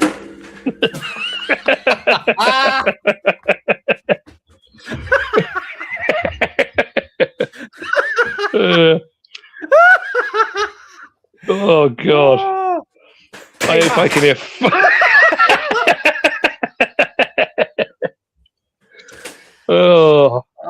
That's why he's single, ladies and gentlemen. Don't mention live foods around him. Max, look at that little roid rage. Max, if I was you, right? Why don't you squirt a little bit of vitamin C in there? My own supply. Orange juice. Orange juice. Try it. Tropicana. Or chili. Use chili if you can't get orange in there. That's what. That's why the cowboys used to eat so much chili. That's why they would let chili con carne, because you couldn't get fresh fruit down in Texas or Mexico as it was then. And but there's more vitamin C in chili than there is in oranges. So it's the only way they could get their vitamin C was just stick chili in everything. That's why the southern North American food is so packed with chili, because they couldn't get fruit. Now you know. Well, we're on the subject. I love chili con carne, right? My missus will not put bloody red kidney beans in it, but a chili has to have kidney beans in it for me. No, really? that's a later. Yeah, it's a later addition. The original is literally just meat and chili. So just slowly reduced down. Yeah, if you said kidney beans in Texas, they'd lynch you. I'd have a glass of tomato juice now, actually, Alan. I only have one about once every 10 years. I would have one with a bit of Worcester sauce in. And there's one you can buy that's like a superfood as well. It's got like other stuff in it. And Max, are you a tomato juice man? Can you drink a glass of tomato juice? Max, are you there? Max, you've broken your microphone when you threw it across the room. Sorry, I muted it. Oh, he's back. I've been saying all sorts of things. I drink exclusively Kirkland signature. I can't read that because it's backwards. Spring water. Guinness with purpose. I've actually got a really bizarre side story related to tomato juice and fish. I can actually bring it back to fish. But it is a bit anecdotal. So when I was quite young, I was probably about, I don't know, maybe 10 years old. My father was into those cardboard cartons of tomato juice. He would drink through those. He was on a bit of a health kick. And remember, he opened up one day, and in front of me, as he was pouring it out, everything just flipped it open. A fish head came out of it that was in the tomato juice. So he literally wrote a letter, sent the whole thing back to the tomato juice company. This was the days when you sent stuff back. And they sent him an absolute ton of tomato juice, plus these like little coin holders full of pound coins as like compensation, basically to shut up about the tomato juice with the fish head in it. Talk to me about Why this. was there fish was it also from juice? like a sardine factory that did sardines and tomato juice? Or no idea, but I believe that things like anchovy are in quite a few kind of. It's in like Worcester sauce and stuff. Yeah. Evidently, same factory or something, but yeah, literally a whole fish head, looked like a sardine head, just plump out. Hey, Max, there's one. Max, look at that. Martin Moe, who's the world clownfish breeding pioneer, put tomato juice in rotifers and brine shrimp. Oh, that's an interesting point. That's really interesting. Good, well, Max. I might start feeding him ketchup. Do it. Ketchup and chili. Infused brine shrimp. You could do a whole gourmet range. Brine shrimp in collaboration with Heinz. Oh. I wonder if it would make it go redder, because that would probably be a bit of a selling point. Yeah. Oregano and mushroom brine shrimp. Yeah. It's a whole market, like Thai sweet chili sensations brine shrimp. Garlic flavour. Well, you can get garlic frozen brine, can't you? Yeah, you just start marketing like Sheba. No good if you're selling to vampires. Vampires. How many? How Two many? more. Right. So Tim Smith said, "Is it time to jump on the other?" Oh, go on. Monster fish yet? What go on, Tim. Whatever could it be? Who could that be, Tim? Arowana. Arowana are stupid. Silver arowana. I mean, arapaima is an obvious one. These were the low-hanging fruits we could just fill it with. Arapaima, you can't put arapaima in there because it didn't even come into the country now. They did. Silver arowana. Silver arowana. What a crap life they have. Do you know what I mean? Silver arowana for sure. Do you know what? Yeah. I don't mind that. It's a 3.5 foot fish. Yeah. And it jumps. It can't even turn around in a monster. It gets tank. drop eye. I mean, what other fish actually gets a problem with its eyes from being in an aquarium? I mean, that's got to be a sign, surely. Silver dollars when they smash it to the sides. They knock themselves out on the cover glasses. They end up on the floor. Just, I mean, they're brilliant. Like bone, they're like a dinosaur. They're just amazing. But they're not. Massive they're not an aquarium fish. They are one of the worst 20 aquarium fish of all time. I think we have. Let's put it in. Nathan, just going back to the renaming of fish to make them less appealing. What would you call the silver arowana? Can I suggest Chadwick? You can suggest it. Wouldn't put me off for an instant. If there was a fish called a Chadwick, would you buy it? Yeah, I'd still buy it. I'd buy Chadwick. Right, okay. I wouldn't have any issues with that. Shiny molester. I think there is one of them, possibly. Molester fish, isn't that a shiny molester? I think I've seen a scientific name, molester. Maybe it's Modesta. You're thinking of mitochondria, the powerhouse of the cell. Just simply call it Gary Glitter. No, that's very no. That's too exciting. Job done. Reflective reprobate. No, Gary Glitter works for me. All right, Gary Glitter. For me as well. Puts me right. Myra Hindley. Fred West. We've got exactly. Harold Shipman. Harold Harry Shipman. Dennis Nielsen. We could just keep going on for days with these. What was that weird guy with the glasses that ate people? Dahmer. I don't know. I've got him. It's on DVD.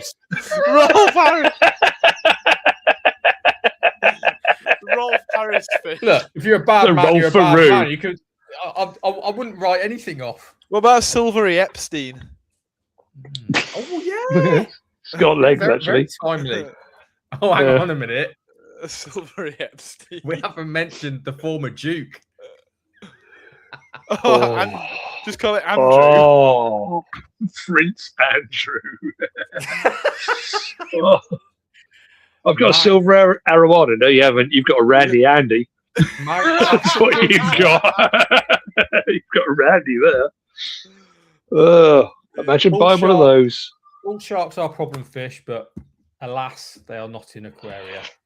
Now, the thing is, we both love them, Jez. Does Clarius make the list? Nope. I think it should. No, there's worse things than Clarius. There's worse things. Right, I've got one. Oh. It better be good because it's number 20. Is it Osphronemus? No, the freshwater Maury eel. Yes. Yeah, tile. That's correct. Yeah, Gymnothorax tile. But is it one of the all-time worst? It's pretty bad. We've had worse. It is bad. What's that boro? What's Pisanoris boro or whatever it's called? You know, they're like tulip eels. You get juveniles of them. Oh, albus. Isn't it albus? Is it albus? Monoteris albus. Could No, that's a swamp eel, isn't it? Symbranchus? No. I'm going to find it now. Tulip eel. It's called boro eel. Can I borrow your eel? Yeah. Pisodenophis boro, rice paddy eel, or snake eel. Even the name's good. Pisanotus. Pisodonopis boro. I'll put it in the chat. But yeah, it's not well known enough. Peas or the no peas? No, I'm thinking of this one, Rebecca. This one. Pisodonopis. Ophis means snake. Is it from Middlesbrough? Should you be pronouncing it in like a little bit of a Tyneside accent? Go on then. Pisodonopis. Buru? Yes. I can't do it. That was good, actually. I'm pretty impressed by that. I always thought you were learning disabled up until this point, but that's changed my mind entirely. Max wants to be a voiceover artist, and I said he still could be. I think that's a little thing into Max's life. Like... Clarice have lovely barbels. Clarice have lovely everything. I love. Clarice are lovely, but they're not common now for a reason. They did fuck a lot of tanks up. A lot of tanks. They're not a red-tailed cat, though, are they? They're not. No, they're a Clarice. They're flexible. They're hardy. You can keep them on the cheap. Kind of. Do you know what I'm saying? They're kind of like. Maybe I'm just feeling a bit elitist. You've always been that. Should we put Piranha on? God, no. Okay, fine. Nathan's bred them. Piranha on there. My boo puffer should be. Tinker. I was going to add green tench because actually, as pond fish, a green tench is a total waste of time. Yeah, but it's not bad though, is it? It's not bad. It's not the worst. No, I like them. Years ago, we used to get full boxes of them, of like 500 at a time. And the doctor fish used to be the one that always got sick and covered in ulcers. I don't know if they still get ulcers when you keep like 1,000 of them. What would we call the doctor fish then? Tinker. What would we call it if you wanted to make it less appealing? Piss in my mouth. There you go. That'll do it. All right, mate. Can I have 3 piss in my mouth? Certainly can. I'll bag them up for you now. Do you want one to take away?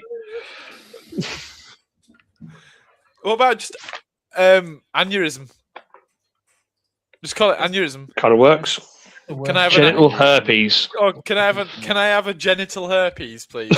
Yes, of course I can. Absolutely. Would you like an aneurysm too? Yep. What we'll do is we'll call the gold tench aneurysms and the standard green tench genital herpes. Yeah, right. They're not sterlets anymore. They're chlamydia. Let's open it up to the audience. What is the 20th worst fish of all time? The one that gets the most mentions will automatically go on. What should be Cetopsis? What are you doing, Nathan? It looks very concept. I'm literally just rolling. I'm rolling something. For one. Wolffish I said for one. I said Fancy goldfish for one. Maboos are a nightmare. They're never happy. But I don't. Yeah, but they're hard to get hold of. To be fair, Clarius for 1. Oh. Well, technically, that's 2 votes for Clarice already because I've. Shark. There could be a whole criteria. Fish. Peacock bass. Peacock bass is a good one. Something that jumps all the time. Kangaroos. Buenos Aires. What jumps all the hang time? on a minute. What about reed fish? They escape and get sick the whole time. What about escapee fish? They do get sick all the time. All the time. Apparently, they're caught with cyanide, aren't they? It's like from the second they've started catching them out in Nigeria, they're on a downward spiral. And you is this reed fish? Yeah. Oh, I didn't know this. That was Josh Pickett. That was Josh Pickett that told me that. It wouldn't surprise me. It might not be cyanide, but they poison them with something, and so basically, like rotenone or nicotine or something. Whatever it is, by the time you've got them, they're already dying. So that's a good shout, actually. They just fall to bits. But they're not bad not fish. It's not their fascinating. fault. But then again, it's never the fish's fault unless it's Aphiocarax CF Naterarai. That could be the worst. Should we make that the worst fish of all time? Should we rank it number 1? I actually would, yeah, because it is. It's ranking high.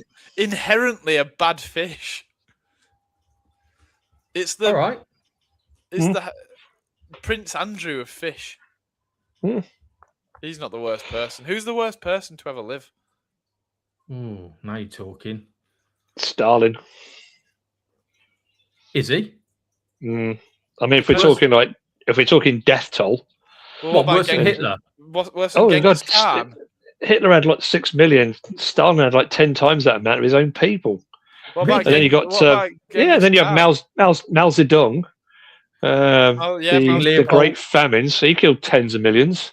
Leopold wasn't exactly a nice fellow. Pol Pot. The problem was he was working with a small audience, so he didn't have that many to kill, but he still got through quite a few. Stalin did loads. Coney were pretty bad, wasn't he? Yeah, Leopold. He was a bit of a sod. Philip Schofield. He's bad, isn't he? Yeah, he is actually bad. What fish could we name? The Maboo puffer. The spotted Philip Schofield. The purple Aki. No, because I would want to buy that. I know you would. Who else? For the wrong reasons. Hero. Hugh Edwards. Do you know a funny story? I went into Pier Aquatics once, and somebody thought it were a great idea to hide a purple Aki picture in a catfish cave, and it was just peering out. It was just a little purple Aki peering out of a catfish cave in Pier Aquatics. Russell Brand. I agree. I hate that guy. He's horrible. He's turned to religion now after 20 years of arguing against it. Russell Brand's the evil version of Noel Fielding. Yeah, because he's probably going to go to prison. He's turned to religion. He's horrible. He's Russell Brand. Yeah, but he's not the worst fish. Why does he use so many adjectives? It's pointless. Yeah. The sentences don't need to be that long. It's not impressive. Right. Okay. What's the worst fish then? What's the worst fish? What's the 20th worst fish? We need one. Come on, guys, help us out here. So far, we've got Russell Brand, Starling Fish, King Leopold, Starling Trump, something that jumps, Clarius. They're all ones. I mean, Trump doesn't really come close to some of those names we've mentioned there. Are there any genera or families that we haven't touched upon? We've got a gourami in there. Melanachromis auratus. Leave it. They are kind of misunderstood. No. You could say that about Stalin.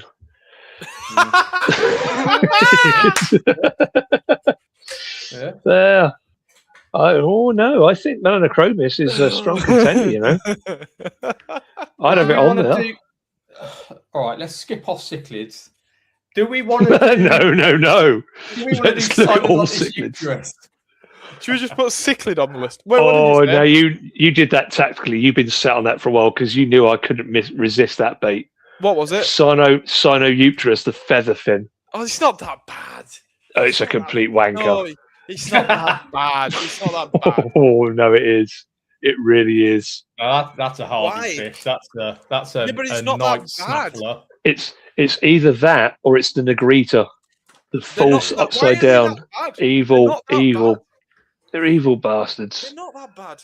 They just munch everything. They're just misunderstood. I've literally seen one like hold a fish down as it was stripping the scales off of its sides. Really? Literally had like $1 pinned to the bottom. It's like, Really? oh yeah, they're evil bastards. Grows as you watch it. That belly, it can go golf ball, then tennis ball. And you're just like, I've run out of food, mate. I've got nothing left, and it'll still snap. I've got nothing left.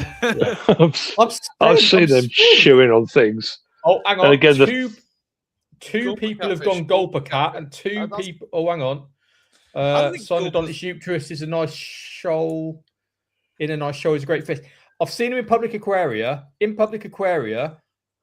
massive tanks, to have a group of them is lovely, but not. Don't care. Going on the list. Come on, I think we're missing something here. Asian red tail. I like numerous. I like wikioides. What are those weird predatory minnows called? I had one once. I don't know why I had it, but I did. Which was Ryamus? No. Help us out then. Skinny. Not Ryamus. Very skinny, very long. That is Ryamus. I love scats, but I can't seem to keep juvenile scats at all. I can't get scats to feed in freshwater, brackish, or marine for some reason. They should be easy. Beautiful though. Oh God, I can't remember what it was called. I had one. Came from Indonesia. Indonesian. Oh, you got me there. Minnow. Yeah, and it was just a big horrible predator. No, you got me there. Macrocheirychthes. What's that? Let me find it quickly. Macrocheirychthes. I don't think it goes on the list. I just forgot what it was. Macrocheirychthes macrocheiros. Okay. Cheirychthes. I can't spell it. I'm still worried about how we're swerving cichlids here. God, I didn't even know that existed. That looks kind of. I'd have said South American to me. It looks like a they were actually really cool. Oh, hang on a minute. Like a herring. So yeah. No, it says it's a Xenocyprididae, but I'd have thought it was some kind of ingrawlid or something, some kind of herring, but no. Who else is in Xenocypridae? Scats can be harder. Agreed, Candiru. Scats, 2 for scats, 2 for 1 for featherfin, 2 for gulp. I mean, gulpers are pretty nuts, aren't they? I mean, if they are, but if gulpers got bigger, we'd all be in trouble. Right, I'm going to put one out there, and it's a little bit of a wild one, but I'm going to put it out there because it's so easy to get hold of, and places actually stock it, and it's Mormarus longirostris. Yeah. But I don't think it makes it onto the top 20. I think that spot's reserved for Melanochromis auratus the more I think about it. I think so too. Sorry, what? Okay, females look skanky. We know that. What about convicts? And they're missold. Convicts, perhaps? Convicts, female convicts. They're just hardy. It's not their fault. Well, what about the fish that eat scales off other fish? We've been there. Phagos, yeah. Don't get many of them. What's that horrible? Is it Labiacheilus? That's a horrible fish, I think, that strips scales, but that's not something that really comes in. So there's no point putting it on. One more. We're running out of time. Come on, guys. We've run out. Useless this evening. Convicts. Mormarids. I think convicts Candiru. might. Polar parrots. Russell Brand. Russell Brand again. Chipman. Clarius. Let's put garlic flavour. Wolffish. Fancy goldfish. Peacock bass. Four-eyed fish. Piranha. Deodorant. Buenos tetra. Wobbegong shark. Wobbegong shark. Kissing fish. Piranha. Silver pedo. Lungfish. Dark night ram. Big cock. What about Mycomycteria? Acanthicus adonis. Balloon. Oh! I think I know. What? It's a fish that never survives in captivity. That always comes in big numbers every year, sells for a good price, is good looking, but just doesn't survive. Brace yourself, everyone. The golden nugget, Plecostomus. Yeah, it's on. Good shout. Nate? I think that's yeah, second. Shout. Yeah, I'm there. It just They're a disaster. It's They are an absolute car crash. Yeah. Everyone feeds them wrong. They feed them wrong. They keep L18, L81, L177. 177. 3 for 1. What's the point? Yeah. Oh, put it in. It won't clean up my algae. And they come in bad shape, and they leave in worse shape. They just don't. It's a losing battle by the time you've got them. Hard agree. And absolute hard agree. That is why we are the best aquarist podcast on the whole goddamn internet. Because one of the worst fish on the planet, officially, is the golden nugget pleco, and we have spoken. Have some of that. Share the news, everyone. So let's just have a quick run through of the list before we go. Take it away, Jeremy. You didn't expect me to write it down, did you? I've just been jotting. You've been putting 1 rather than the name of the fish. You've put 1 and then I've been 2 playing hangman and then 3. No, I haven't. I have written it down, but I've done it in a weird order. You see how I've forgotten how to write. I've done a list there, and then I've done a list there, and then a list there. Right? Are you ready? Number 1. He's been doodling your quads. Number 1, Oreochromis. Number 2, draw a picture of me currently. Number 3, common plec. Number 4, parrot cichlid. Number 5, pangasius. 6, red-tailed catfish. 7 is missing. Oh no, silver shark 7. Albino fish at 8. 9 is sturgeon and sterlet. 10 is figure 8 and green spot. 11 is flowerhorn. 12 is black ram. 13 balloon fish. 14 silver pedo fish. I can't remember what species that was. Tinfoil barb, wasn't it? Okay, 15 stingrays, all. 16 kissing gourami, 17 hydraulicus, 18 skunk loach, 19 silver arowana, and 20 golden nugget plecos. Strong list. Strong list. We won't be beating on that one, lads. No one will ever come close to that. I mean, I feel sorry for the influencers who are going to try and explain that one away in their next videos. I drew a picture of me, but I ran out of space. I put too much effort into the lips, which aren't even that big on me. So it went badly, to be honest with you. So yeah, I think that was fairly good. My Barry ancestors tell us cost a fortune in food if not making my own, and won't compete with anything. Yeah, well there you go. It's bad fish. Yeah. Bad fish. Just hide. Look, we've come right.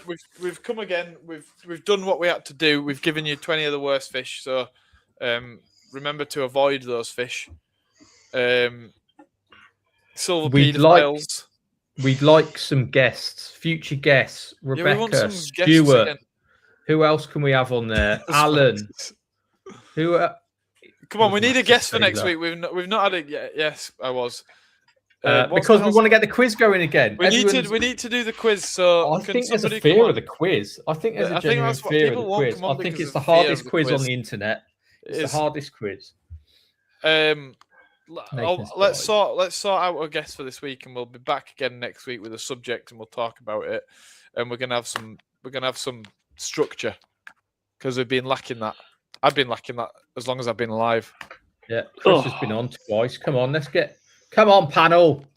If you're not in it to win it or whatever, you got to be in it to win. No, let the chase begin. You've got to be in it to win it. Yeah, sounds good to me. Cool. Right. Thank you, everyone. That was a fascinating Sunday, pre-Monday. I'm working tomorrow. Nathan, are you working tomorrow? Yeah, it's bank holiday weekend. I've been working all weekend. I'm definitely in tomorrow. And Max, are you working tomorrow? Welcome to Aquatics, everyone. Aquatics don't sleep. Here's the outro video. Laters.